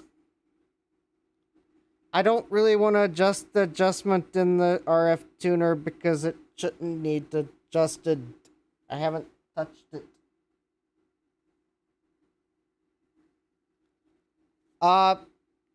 Let me do something wild and crazy. Let me plug it into an actual TV. Which, since I am using channel 3, I can actually plug it into an actual TV. Because the TV I have, to use its composite input,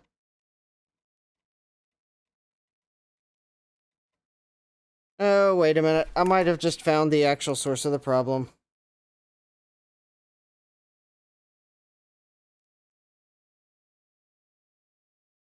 Oh. The, RF, the little adapter I was using to convert from that style plug to this style plug for RF, apparently is broken. That's nice. Good night, Dave. I mean, I haven't the thing is, the RF output I thought on this was working correctly. I don't really want to just randomly adjust the potentiometer because I could make it worse. Especially if I found that the problem was actually the stupid adapter doodle I was using to connect a RCA style jack to a RF style jack. If that was the whole problem, then I would really look like a fool for changing the potentiometer. Alright. Unfortunately, I don't know if I have any more of these adapters, but this one's obviously falling apart. I should somewhere, because I remember having to buy a multi-pack. But where they ended up is the question. I mean, if I gotta adjust the potentiometer, I will. I just don't want to randomly do it, especially now that I know the adapter I was using was falling apart. So maybe it was not... Maybe it was interfering with the signal somehow? Okay, I don't know where the other adapters went. Oh, Joe's saying if it wasn't working, I'd get no signal at all. Well, let me plug in an actual TV. Okay, Joe's doubting that this adapter being broken was the lack of the missing color. I don't think the missing capacitor is the cause either, because I think the capacitor is only used in high-res graphics mode.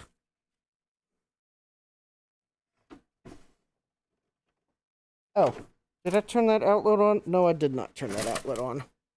All right.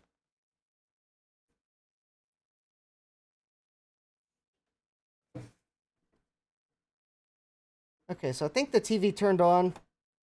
Or maybe it did not turn on. Well, now it's on.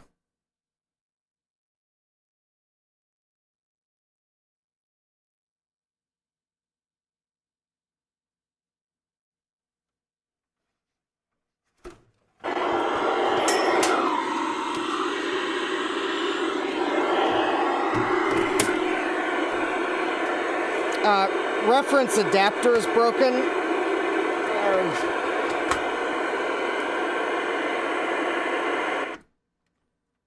Okay, so let me see if I can actually show you what I'm seeing without, like, knocking cables out again. Or maybe I could just, like, turn this light off and you will not be able to see the dim green glow.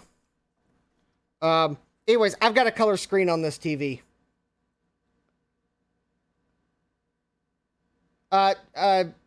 Joe, no, that's not it.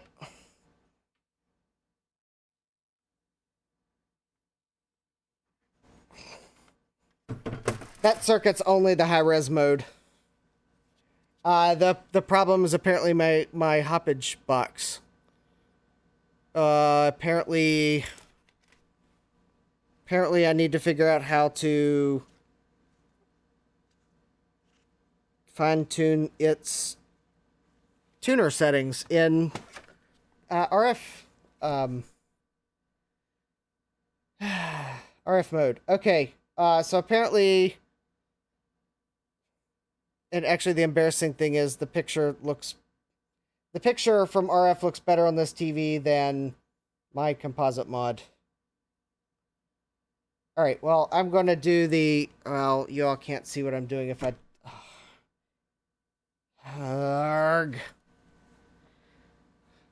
Technology is failing me. I don't have a way to show you what this TV is showing me, but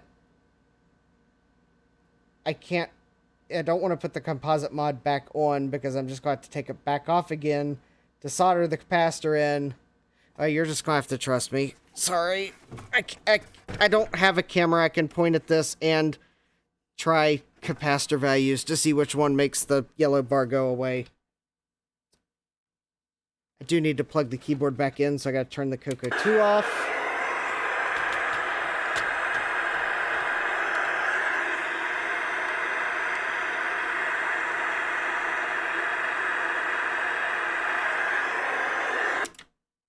Alright, let me see if I can do this real quick. But yeah, I got a color screen. Now, of course, once I go to high-res mode, I'm sure I'm going to lose color. I guess I probably will just have to, like... I'll find a different composite mod.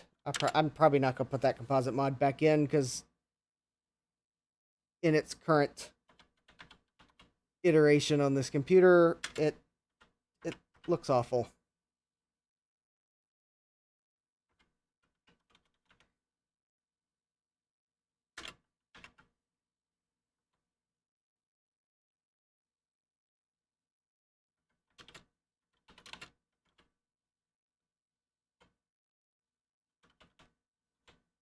Alright, so I have, not surprisingly, a black and white screen.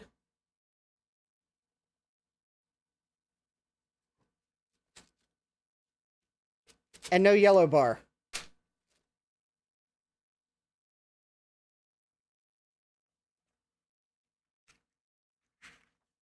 Well, the capacitor's missing. I gotta start putting potential replacement values of capacitors in.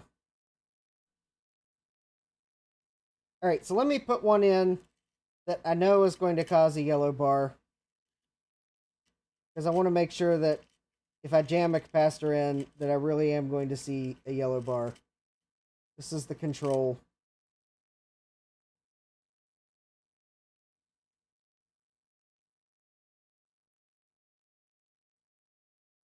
And yes, I see the yellow bar.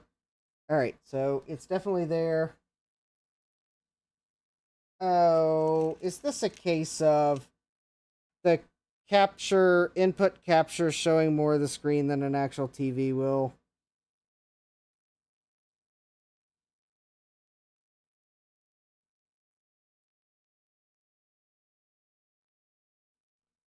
Arg.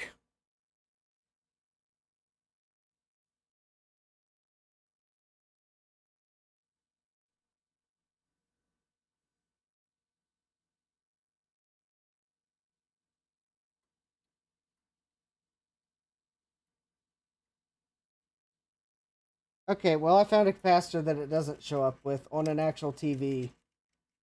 I think I know what the actual problem is.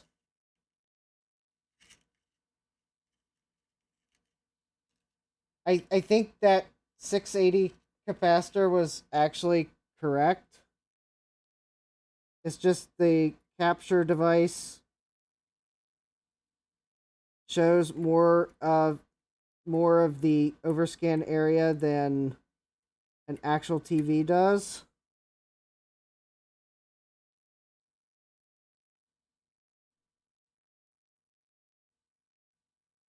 Actually, interestingly enough, let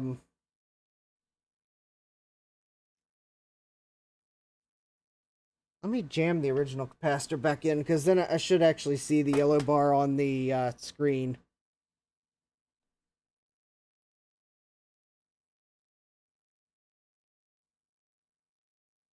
Yeah, the hoppage was that the problem?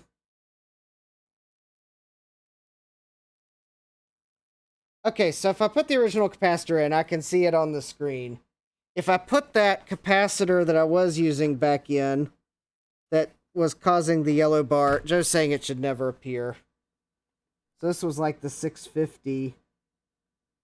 Well, actually, on a real TV, I can't see it. Alright, so I guess I'm going to put a 470 in.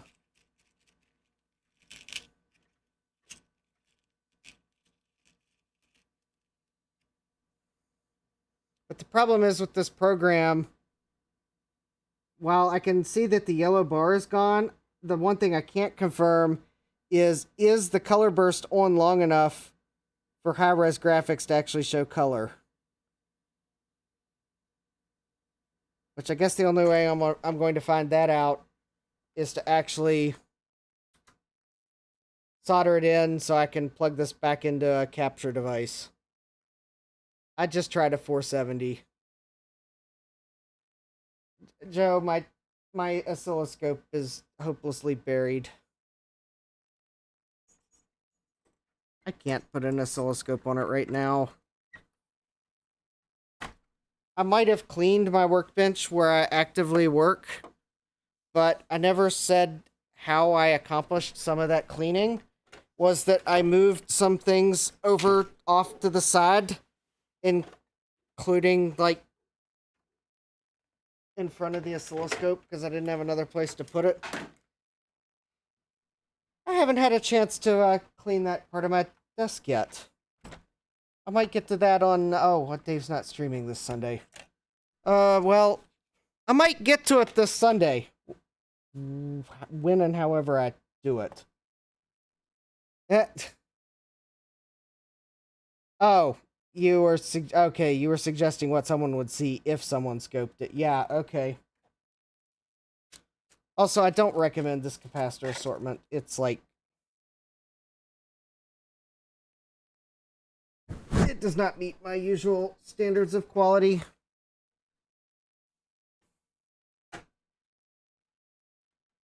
Next time I want an assortment of capacitors, I'm just going to order a couple values from Mauser and be done with it.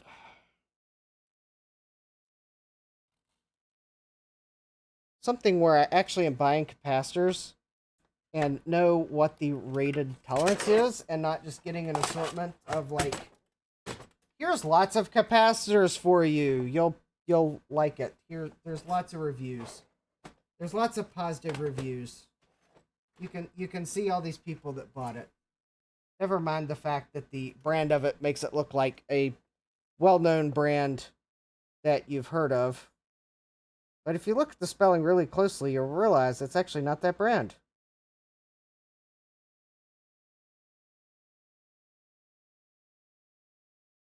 Alright, so this is one of those 470s. Or what I'm going to call 470 class capacitor, because I don't know what the value actually is, but it's probably not actually 470. And I'm not referring to the fact that capacitors have a rated tolerance. I'm referring to the fact that the rated tolerance of these capacitors is like seemingly plus or minus like 30 or 40%.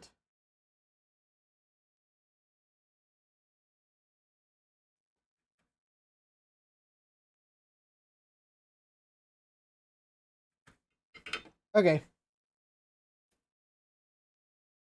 Soldered in.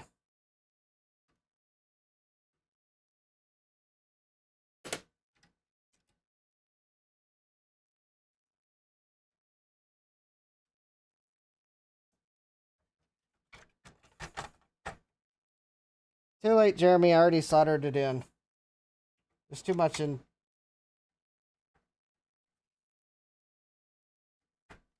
I verified the capacitor seems to work in circuit. I'm not removing it to measure it. There's too much in the circuit to actually get a good measurement. We're moving on.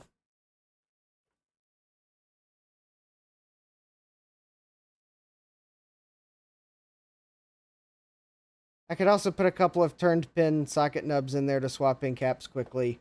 I could, if I had any, but I don't think I've got any. Plus, this capacitor assortment, the leads are too thin to successfully do that. Cue Adrian Black's fighting with the his whatever it was. Okay, I'm going to go back to using the hoppage box since it was showing, I think, more overscan than the actual TV. Unfortunately, this adapter is like disintegrating more and more, so I guess I'm going to have to remember to buy more of them because I don't know where my bag of... It was like they came in a kit of 5 and I don't know where the rest of them are.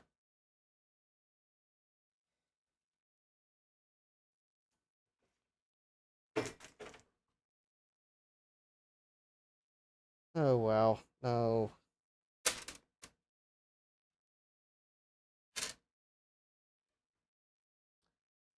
Nope, we're not going to do that because apparently I lost a third of the adapter. It fell out and I don't see where it fell to. Okay. Okay, let me see if I can find the bag of those adapters. Theoretically, they're in my toolbox somewhere.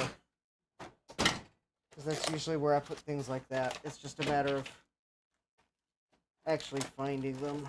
Oh, here we go. There we go. I found one. Oh, and I think I'm remembering I didn't buy a bag of 5 of them. I have a feeling I think I bought like 2. It was a package of 2 or 3 of them, and I think one of them already fell apart. So now 2 of them have fallen apart. I'm going to have to order more. I know everyone's talking about the bamboo printer, but oh, I'd like a bamboo, but I don't like the bamboo's price.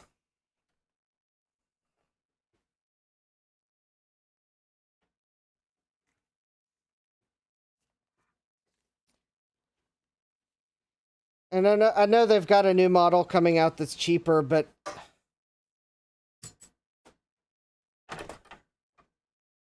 is it really cheaper? Because it doesn't even have an enclosure.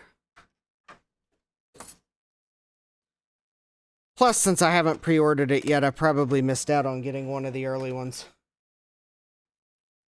Yeah, I don't print a lot because I can print stuff at work. Therefore, yeah, I think I see the bamboo is pricey. Considering that the presses at work are usually do a good job. Yeah, the bamboo's kind of pricey because I can just print it at work.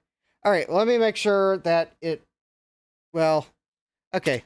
Let me plug, okay, so I got the hoppage box, which is trying to fall off my bench.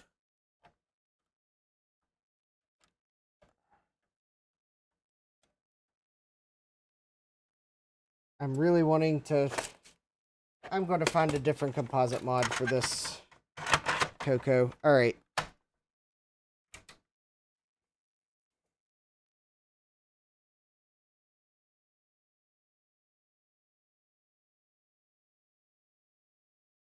Well, that's weird.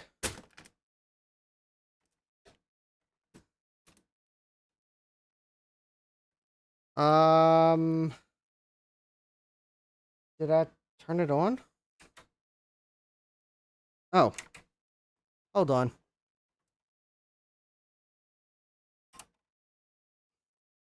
The answer was no, I didn't actually turn it on.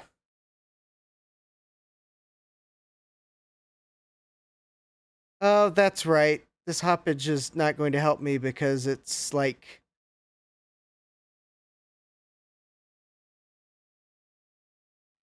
Okay. I don't know why I tried this. Okay, let's... I may have to put the composite mod back in.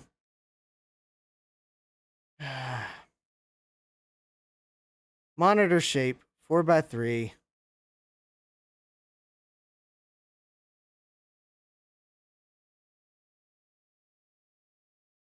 View mode. Aspect ratio. Show cap, picture-in-picture, live TV. Any settings at all. Any settings.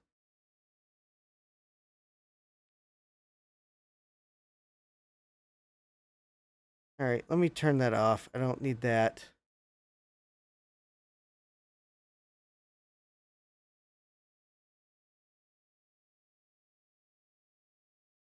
Okay, I don't see any settings there dealing with...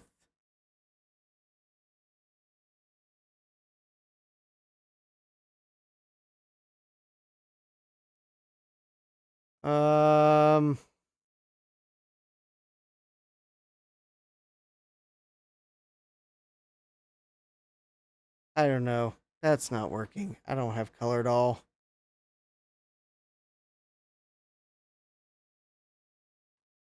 Oh, the Mini has a bigger footprint. That's weird. Okay.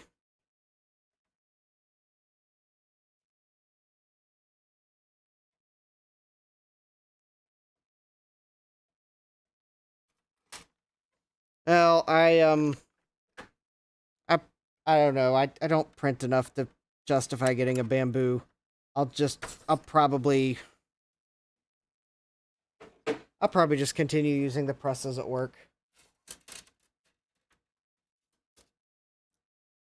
No, I don't think changing the channel did any difference in that software.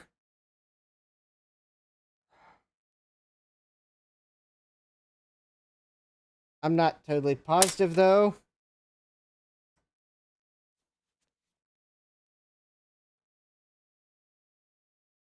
So, let me try it.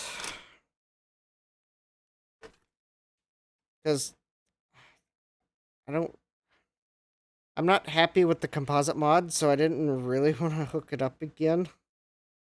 Because apparently I bought an awful composite mod and probably should have just looked to see if I could tiny comp the thing.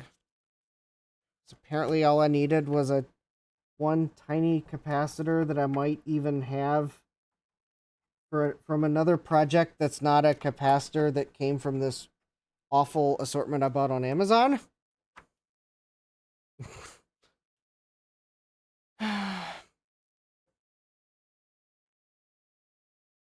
But no, I searched the internet for color Coco 2 composite mod and found the thing I bought that doesn't have a good picture quality.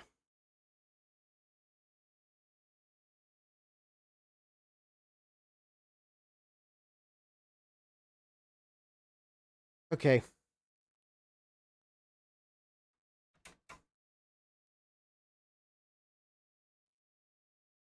Oh, wait a minute. Was the Coco on?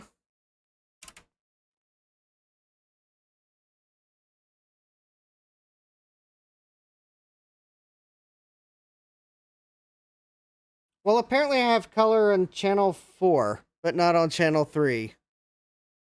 Which probably means the tuning's off. Okay.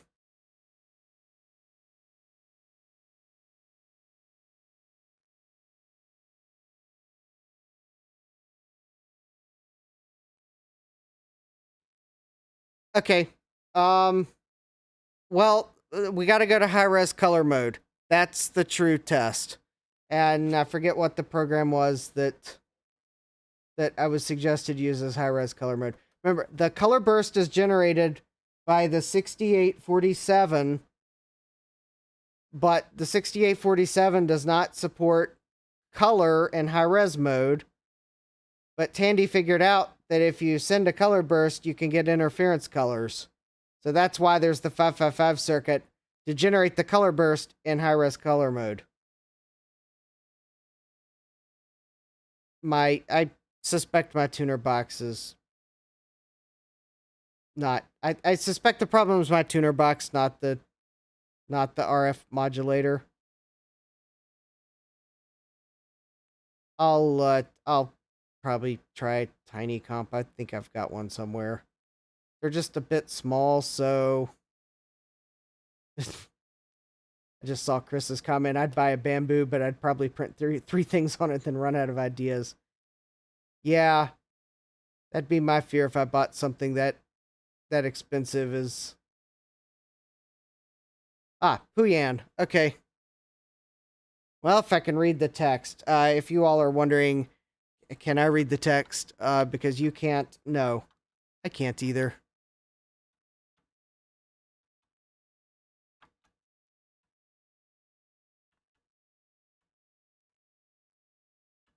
I can barely read it.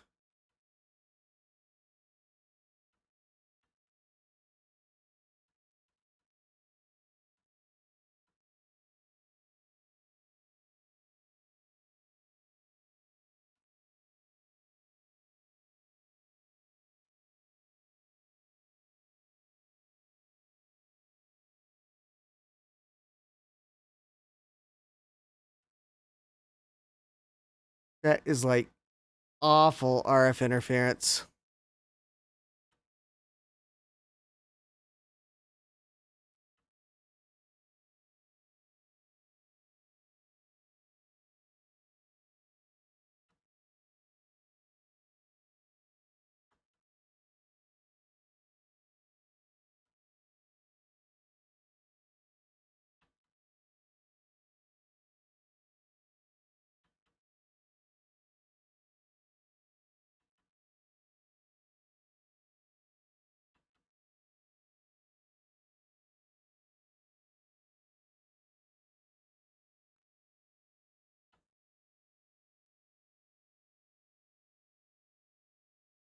Oh, that was it.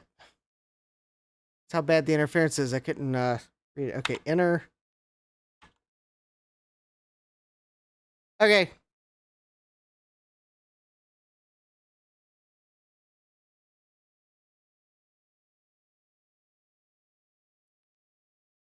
Well, I don't think there's a yellow bar, but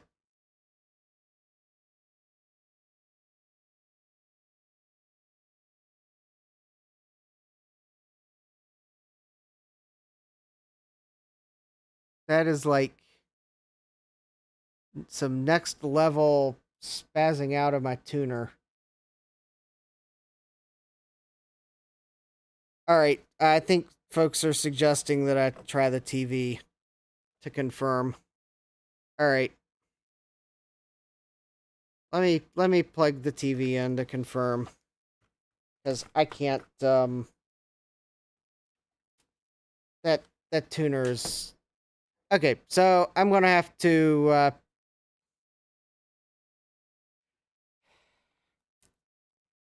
probably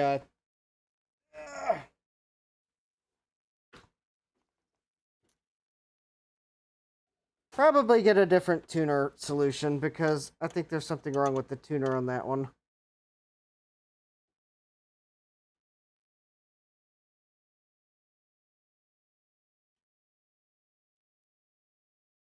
Doesn't look like we're going to get to my other Tandy project tonight.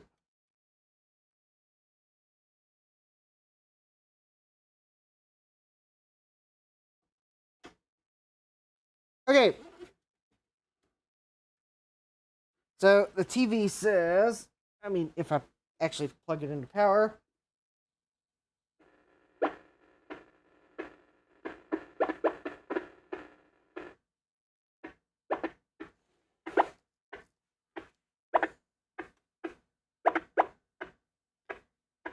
And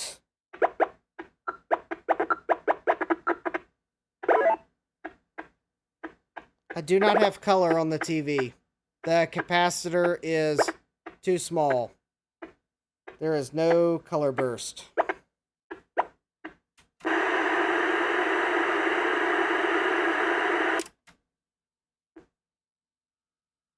So I got the color on the SDCX menu, but that's not in high-res mode.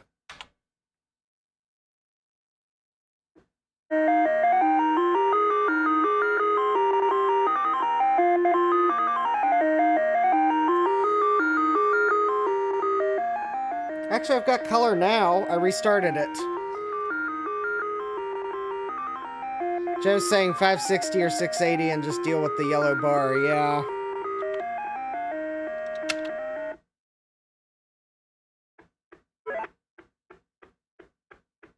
Well, it looks like I got color now. Maybe the problem was I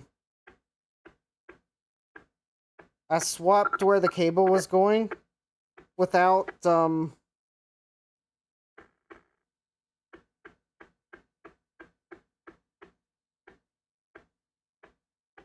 I don't know.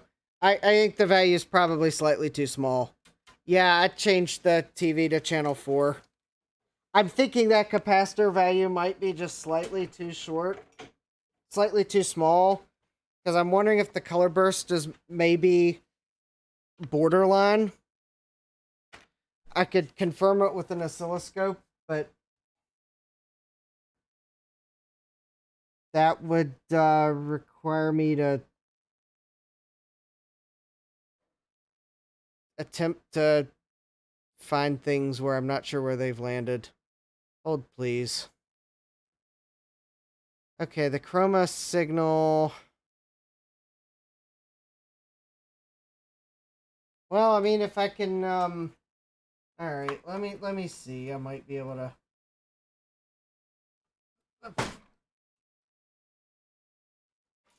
I might be able to measure it. It would be better if I could find the clip probe end for my oscilloscope probe. I don't know where it's gone. It's probably under something. So that's one of the problems, is I don't know where the clip end for the only probe that I know works.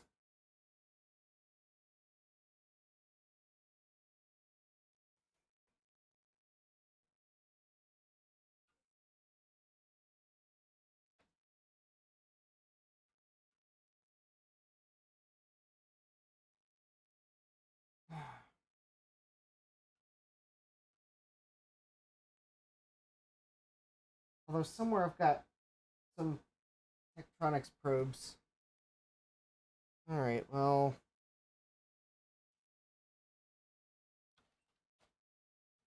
All right.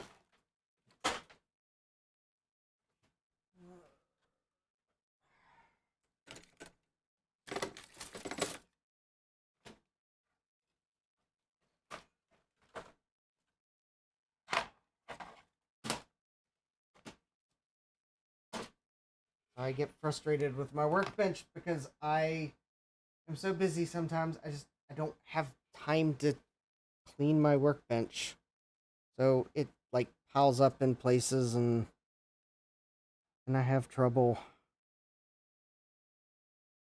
Okay, so theoretically, I should have a chroma signal on this pin here.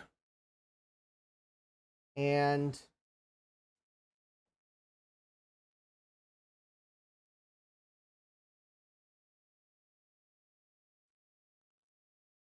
that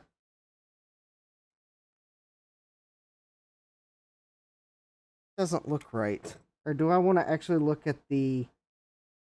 Do I actually want to look at the RF output?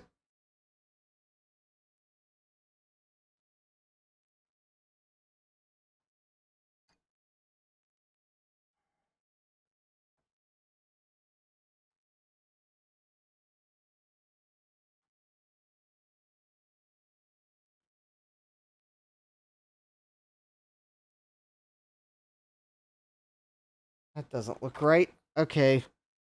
Where do I want to probe on this thing? I guess maybe I could look at the 555 timer's output. Oh, that would tell me. Okay, let me find the pin out of the 555 timer.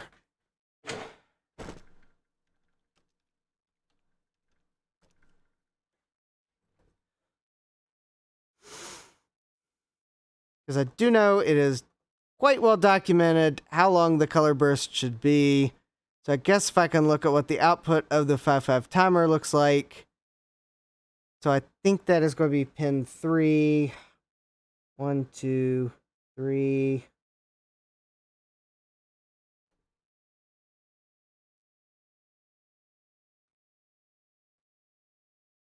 No, I did not want to help you, silly machine.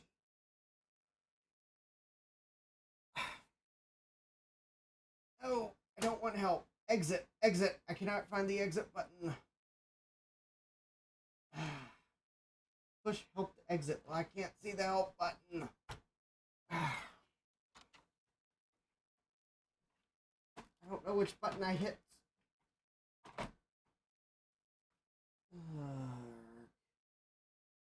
Oh, there's the help button. Whoever thought it was a good idea to put the help button right below the auto set button?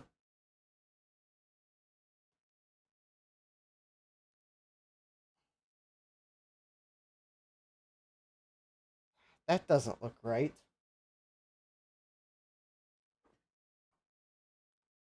Well, that certainly cannot be the output from the 555 timer. That doesn't look right at all. Or is it pin 7? No, that doesn't look right either. Is this thing even on?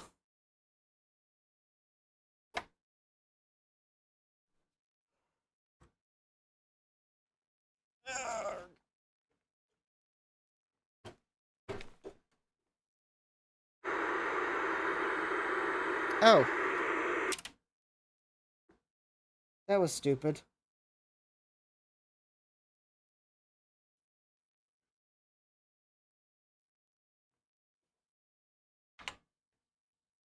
Oh, it looks like I have, I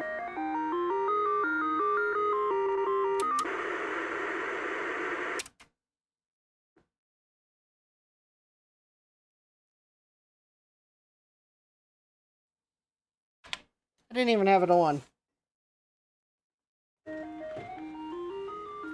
Okay, it should be generating a color burst now. Okay.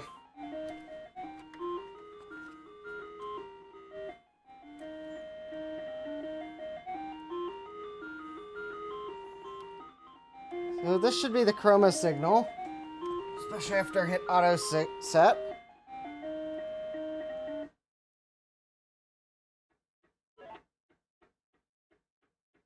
That didn't help.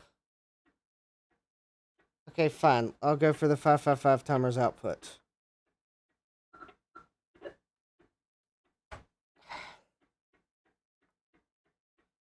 Oh.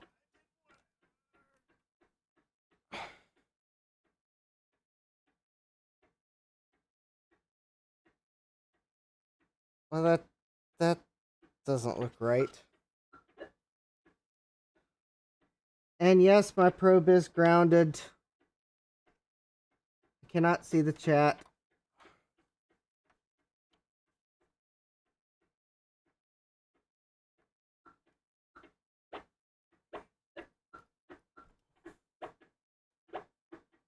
Well, that's not a video signal.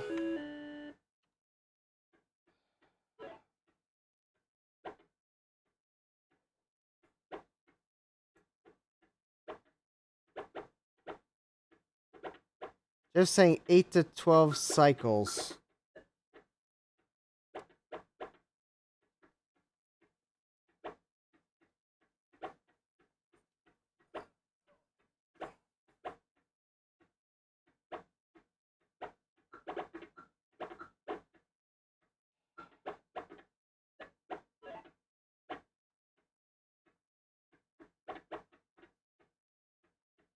Something might be wrong with my probe. Because it's not showing me anything meaningful.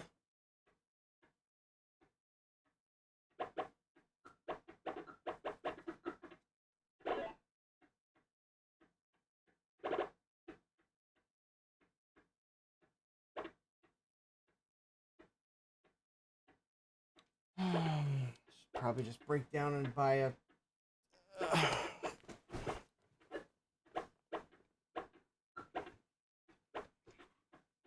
Much as it's nice using an old Tektronix oscilloscope,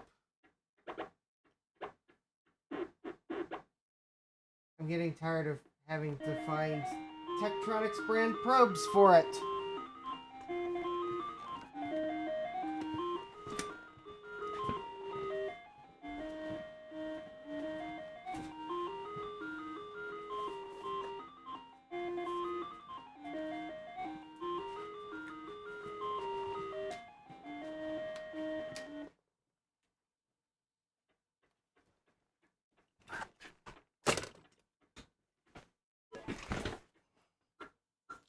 Okay. Let me see if one of these probes works.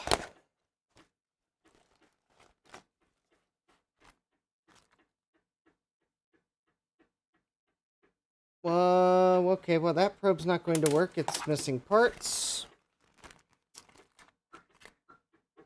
Okay, this probe looks... Oh, well, there's some extra clip leads. Okay. Here we go. This probe is...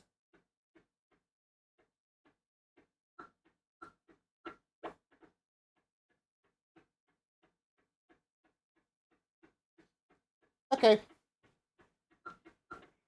This probe should work on this oscilloscope. It actually says it's for the 500 and 600 series, and this is a 500 series scope. This probe also has the flip-a-doodle on it. There we go. I believe the oscilloscope automatically detected that I switched probes. Alright, let me clip the ground lead. Let me clip the chroma, the wire that should be on the chroma signal. And let me hit auto set and...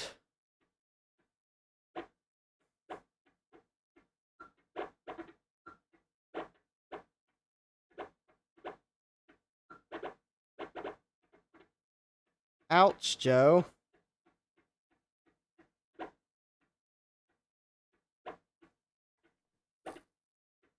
Huh. Okay. That does not look like... Alright, let's see here.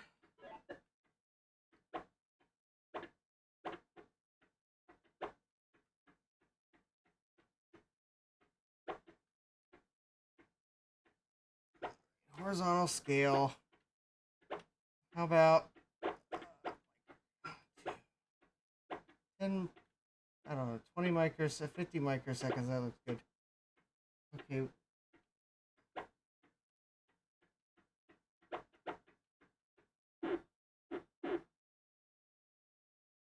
I have no idea. Okay.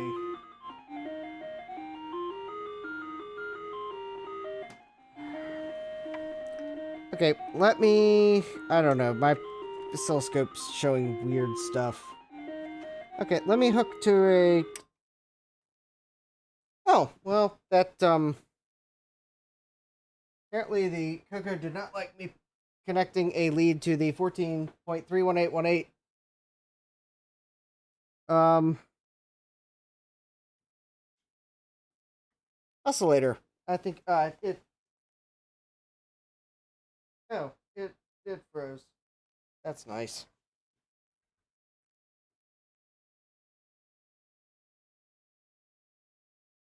Okay, well, let's see here. What about the 555 timer? Because it looks like I still got a color picture on the screen.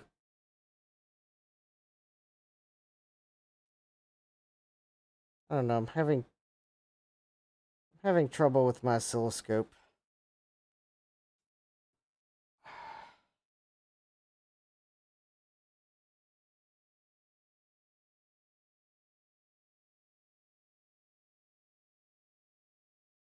You know, I think the problem might be this probe. This probe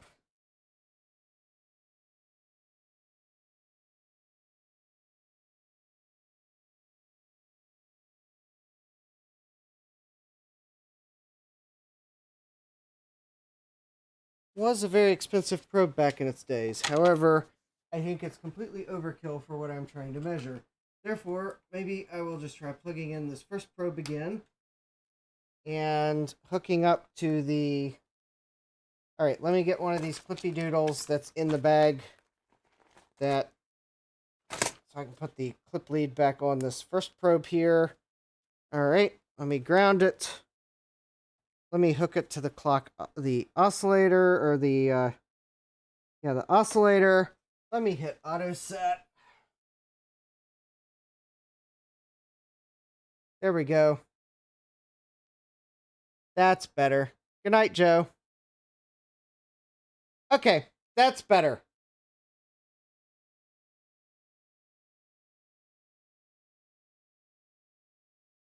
Yeah, this probe's better. I think this is a FET probe. So it's kind of, I think it's better for probing things.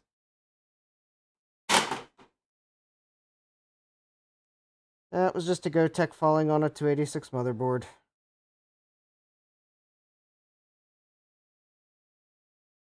I don't know.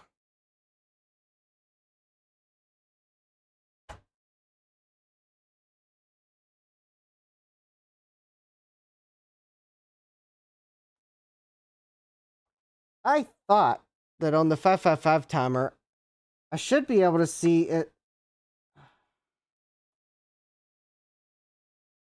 outputting things. Alright, I'm gonna hook to the what should be the chroma signal on the coming off the video chip. Alright, I'm gonna hit auto set.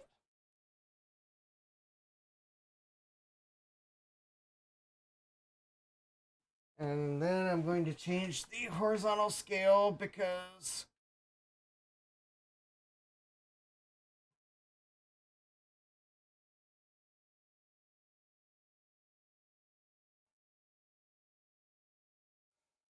and then I'm going to change the vertical scale.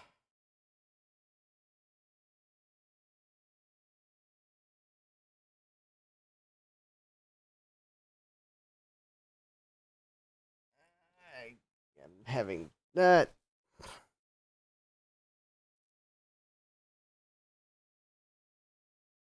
I don't know. The oscilloscope is not helping. I am not sure where I need to probe. I do not see anything that looks like a color burst signal. The 555 timer's output that I'm probing does not look like what I would expect for a 555 timer. I don't know. The oscilloscope's not helping. I can't measure the 6847, no, there's no RGB on the 6847. There.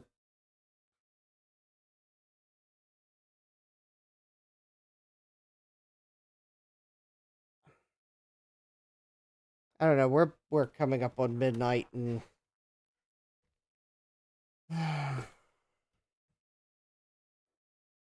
I'm trying to measure how long the color burst is on, and I don't see anything that looks like a color burst when I'm probing.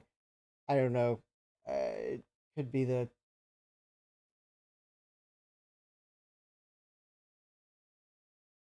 My oscilloscope did pass its power on self-test, but it could be that maybe the battery in the battery backed memories finally died and it's lost its calibration data. Because everything I probed doesn't look right. Except for the oscillator. The 14.31818 that I probed, that looked correct, but none of the other signals look like what I would have expected. Maybe it's my understanding that's wrong.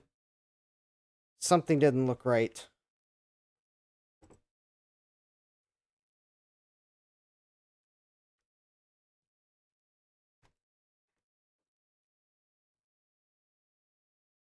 I've already swapped the CPU. Alright, let me look at the 6847 signals. Maybe I'm probing the wrong thing. Maybe the output of the 555 timer isn't as clean as I thought it would be. Let's see here.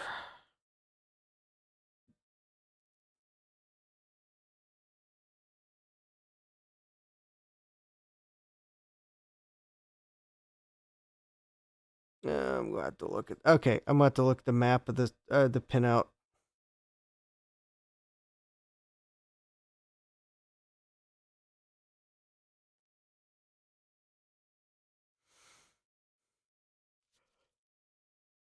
Okay.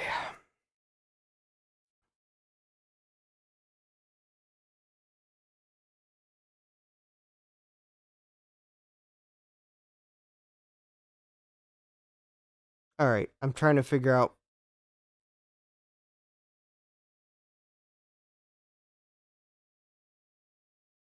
I'm trying from the datasheet to figure out which is the... where the signals are coming off the 6847.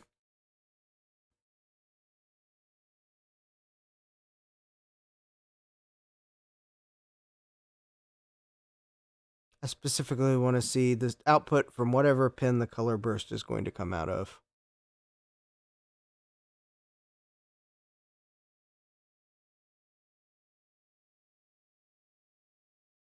Okay. Display address output lines, data inputs, power inputs, video outputs.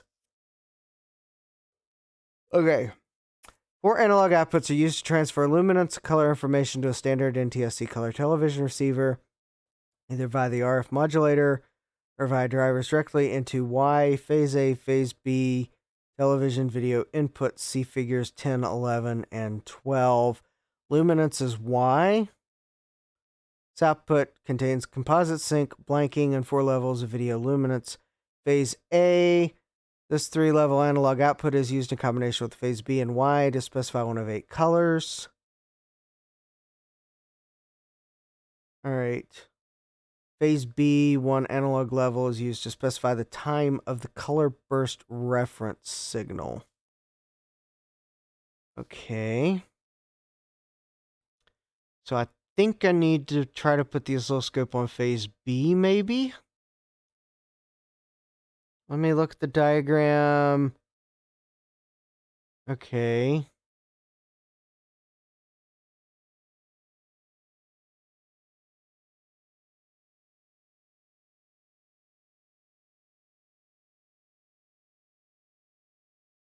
And the diagram is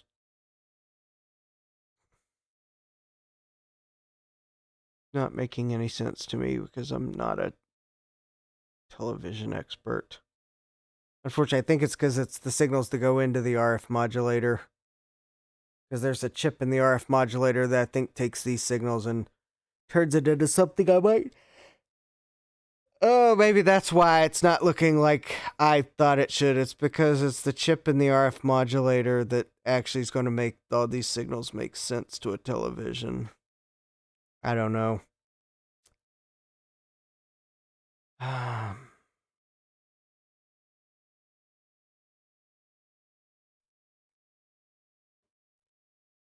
Okay, let me. I don't know if it's going to make a lick of sense because I don't quite. Being close to midnight and trying to read a very complicated data sheet because the video display generator is not exactly a simple chip. So I may. All right, I'll try this again. I think it's pin 10 on the 6847. I think that's the one that has the phase B signal. I think that's the one that has a color burst on the signal.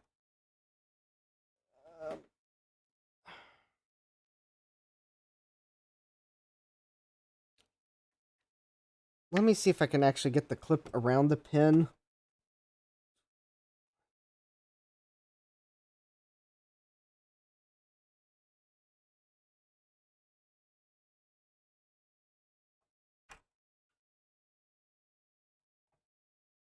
No, I can't get the clip on the pin. Okay. Alright, so I will have to hold that to the pin. Alright. Oh, is the color computer still on? Oh, it is, but I've lost the color burst signal. That's nice. Oh, well, maybe that's why. Maybe that's why.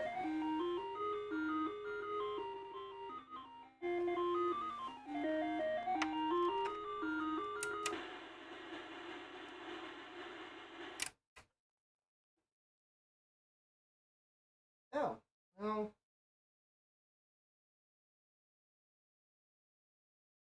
I don't have I don't have a color signal at all on it.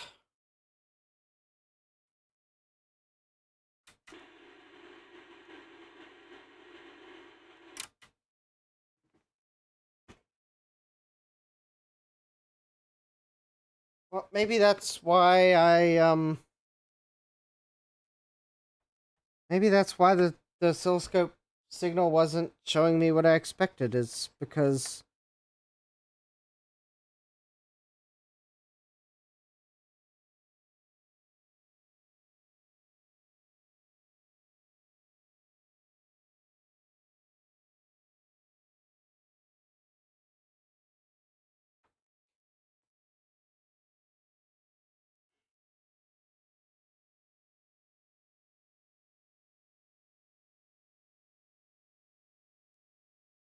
well, that's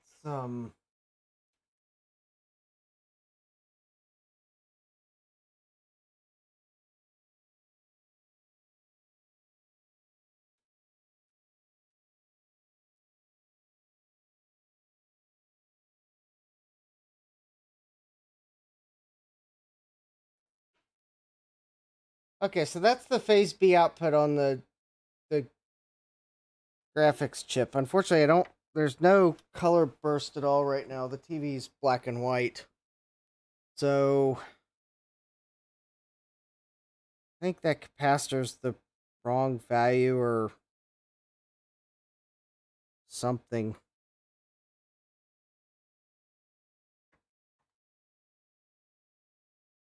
This is the 5.5. Of course, the 555 timer seems to not be outputting anything right now.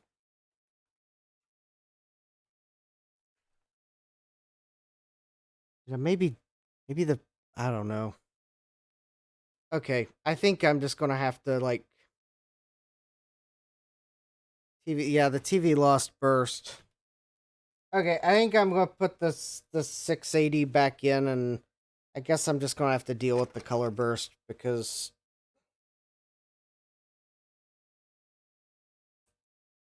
it seems like much smaller than that, and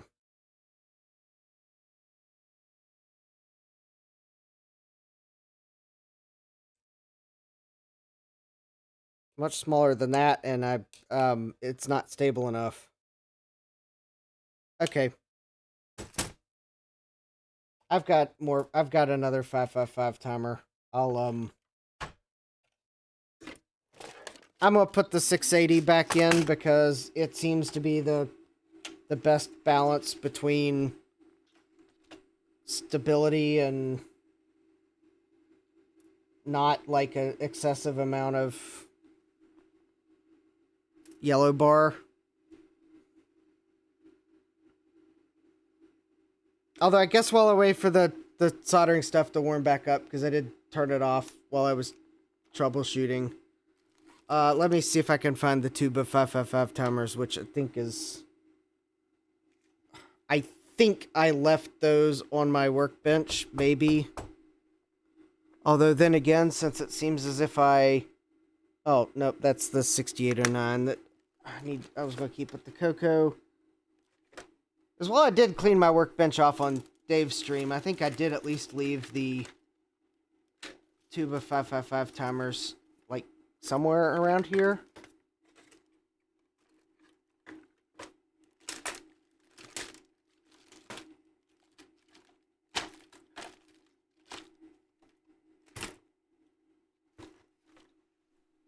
Or maybe I didn't. I know I've got more 555 timers. It's just a matter of where did I put the tube of chips. Well, apparently Well,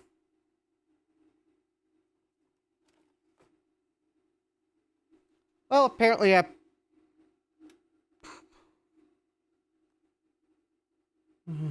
I removed them from the workbench.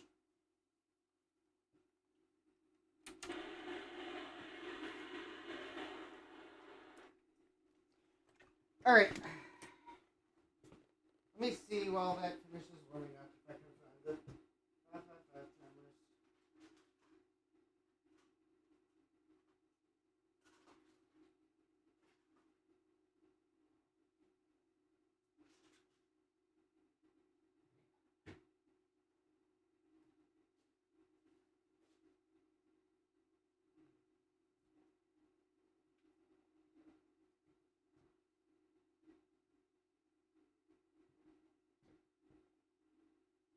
Okay, I don't know where I put them.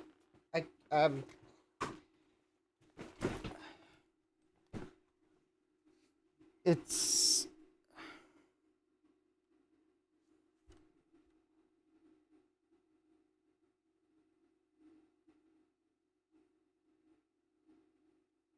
Oh, actually, it's midnight.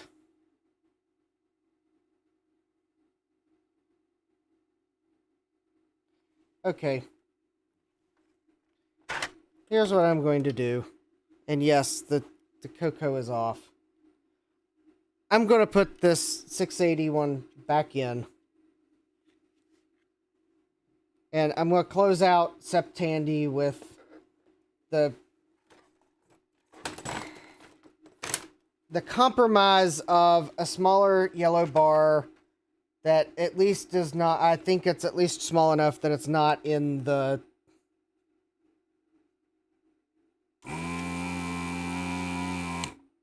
It's at least not in the graphic area too bad.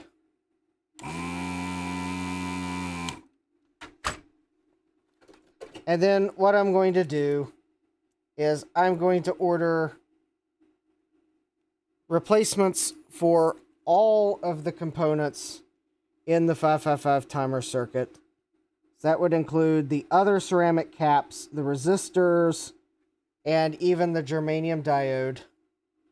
I'm going to order replacement parts for all of them.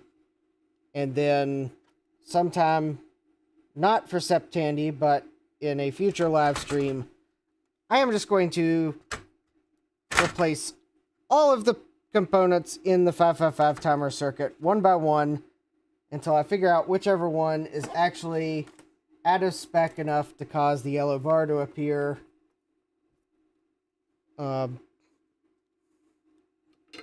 Maybe it's the 555 timer that's actually a replacement from the original. Actually, you know, I have the original one sitting here. I'll put the original one back in. I can at least do that easily.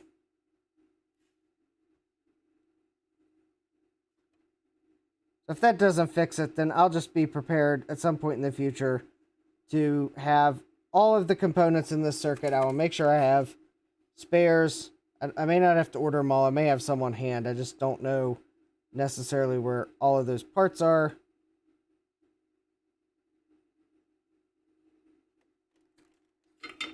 But importantly, the germanium diode's one that I definitely don't have a replacement for, and it can fail. Alright, so I got the 680 back into place.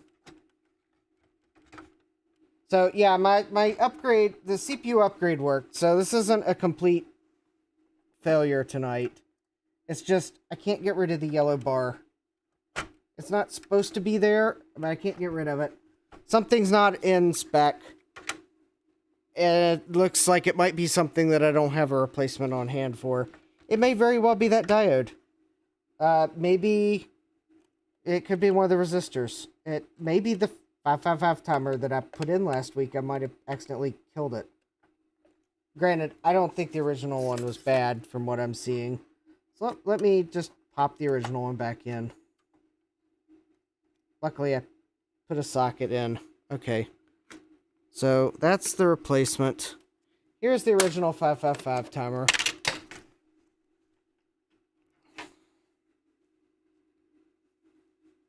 Yeah, I mean, I'm sure it's running fine. It's I got it from Retro Innovations, so I'm pretty sure that it's an actual 6309. They sell other things for the Tandy community. I'm not worried. I got it from a good source. It's a 6309. I'm not worried that I haven't been able to test 6309 specific stuff. Okay. So I put the original 555 timer back in. I got the 680 picofarad cap in, which at least seemed to be reliably enough generating a color burst. Let's see if at least I can end the evening with color, even if there's a yellow bar.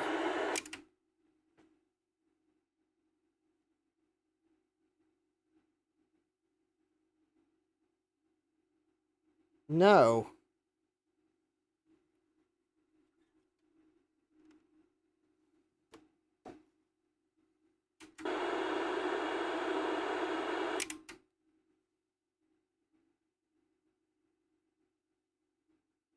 Oh, that's interesting.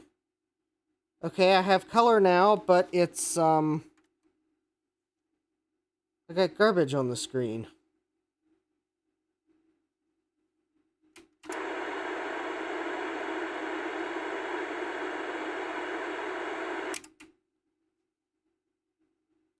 Okay, so now I've got the color basic okay, but no color.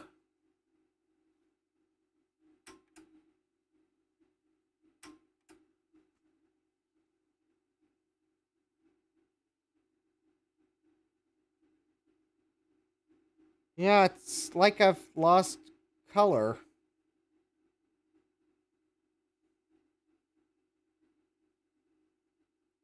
Yeah, I don't know what's going on. It's like I've lost...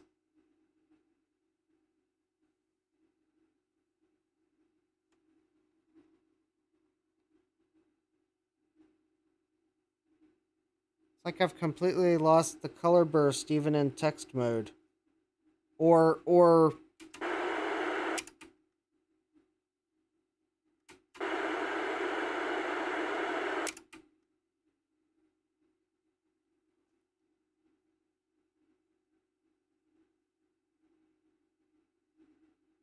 Alright, so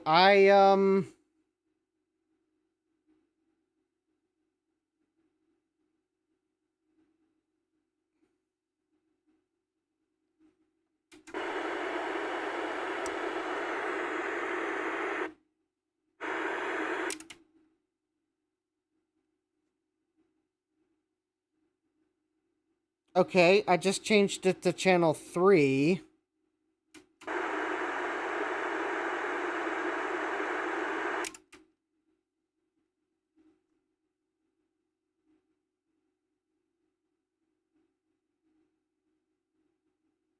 Okay, now it seems to be giving me reliably. Well, I don't know, Jeremy. I'm about to end the stream because it's past midnight. Okay, so now with channel 3, I seem to be reliably getting a color burst. So maybe it's the problem.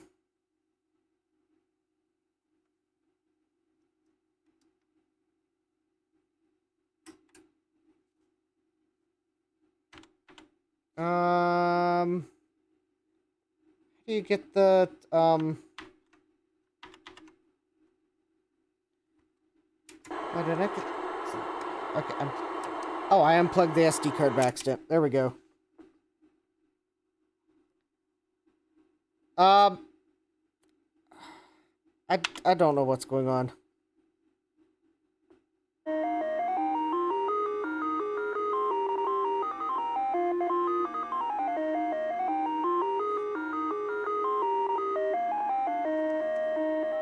Okay, quick test time. Okay, so if I go to channel 4...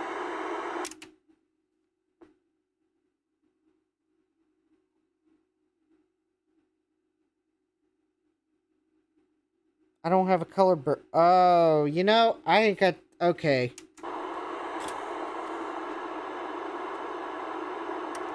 Alright, I think I see what's going on. Let me put the new 555 timer in real quick. I think I started chasing a problem that's not, well, it's a problem, but... Okay. So with the new 555 timer in, same behavior, I see what I've been probably chasing the past 30 minutes, 40 minutes. Okay.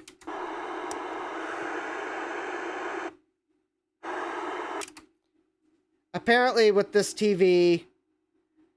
Okay, if you'll remember, when I was trying to use the hoppage box, I couldn't get color on channel 3 on the hoppage box. We went to channel 4, I got color. So I've been using this TV trying to use this TV with channel 4. Well, apparently with this TV and the Coco, channel 4 is unreliable. I went to channel 3 and channel 3 is working. So for the past 30 or 40 minutes when I had no color burst, it's probably because the tuning in this RF modulator is wrong for channel 4, but the hoppage box liked it for some reason. I don't know. I've got color now, and it seems to be reliably coming up with color. And I can go to Puyan, and I don't see a yellow bar on the TV, but I've got color. You'll have to trust me. I don't have a way to show you the TV. I'm holding the TV in my lap.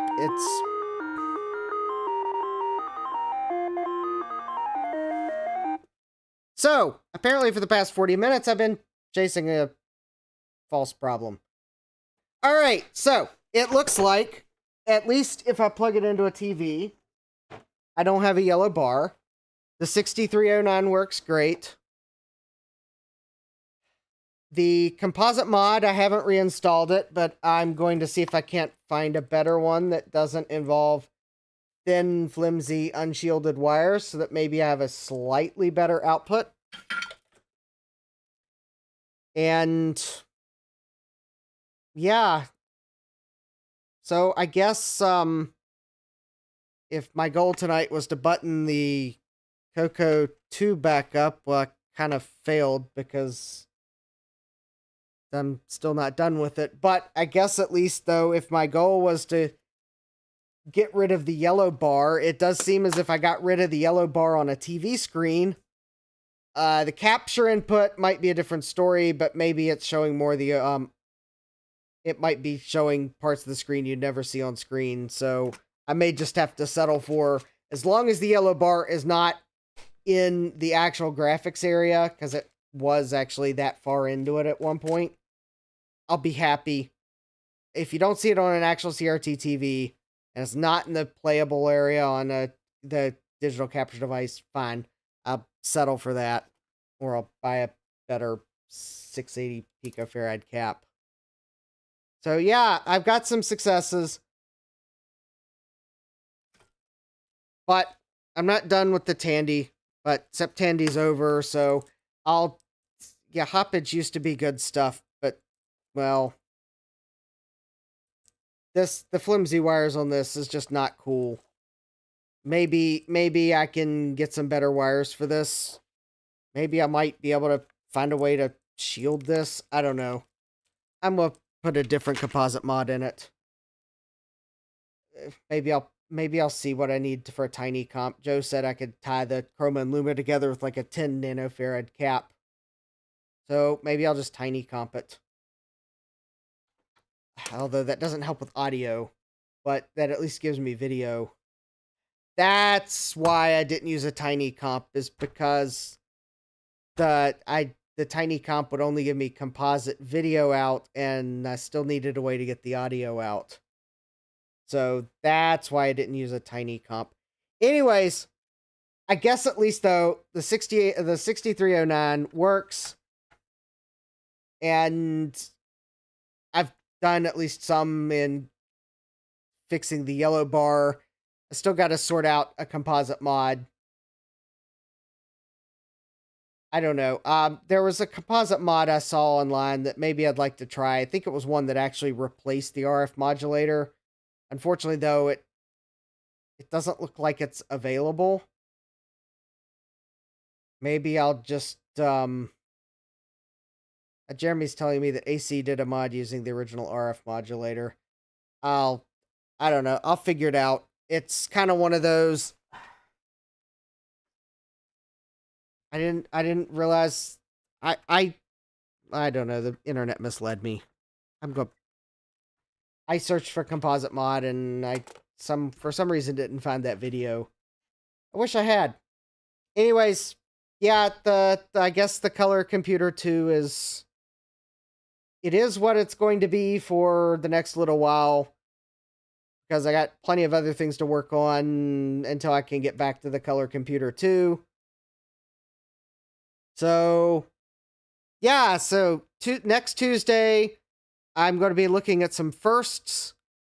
Gut Bomb has sent me a computer. It should be here tomorrow, so I will definitely have that for Unboxing Tuesday. I've got a board from Garth that I might even be able to get to on Tuesday, because it also is related to another first. But I am going to start. I won't finish it Tuesday, but I'm going to start rebuilding my first computer. That is one of the firsts we are going to look at on Tuesday. And then Thursday, I'll be looking at my Apple IIc. Adam McGee has sent me some Apple IIc keyboards. So hopefully with those keyboard parts, plus the keyboard parts from a Parts IIc that I bought to get Jeremy's back up and running, plus whatever other parts I might have, hopefully I can get one keyboard. Yes, it'll be a hairspring keyboard, but I'm hoping I can get one keyboard that works. It may not be a great keyboard, but as long as it works and I can actually use the 2C, that'll at least tide me over until I can get a better keyboard for it. So that'll be Thursday. Yeah. But yep, at least for Tandy though,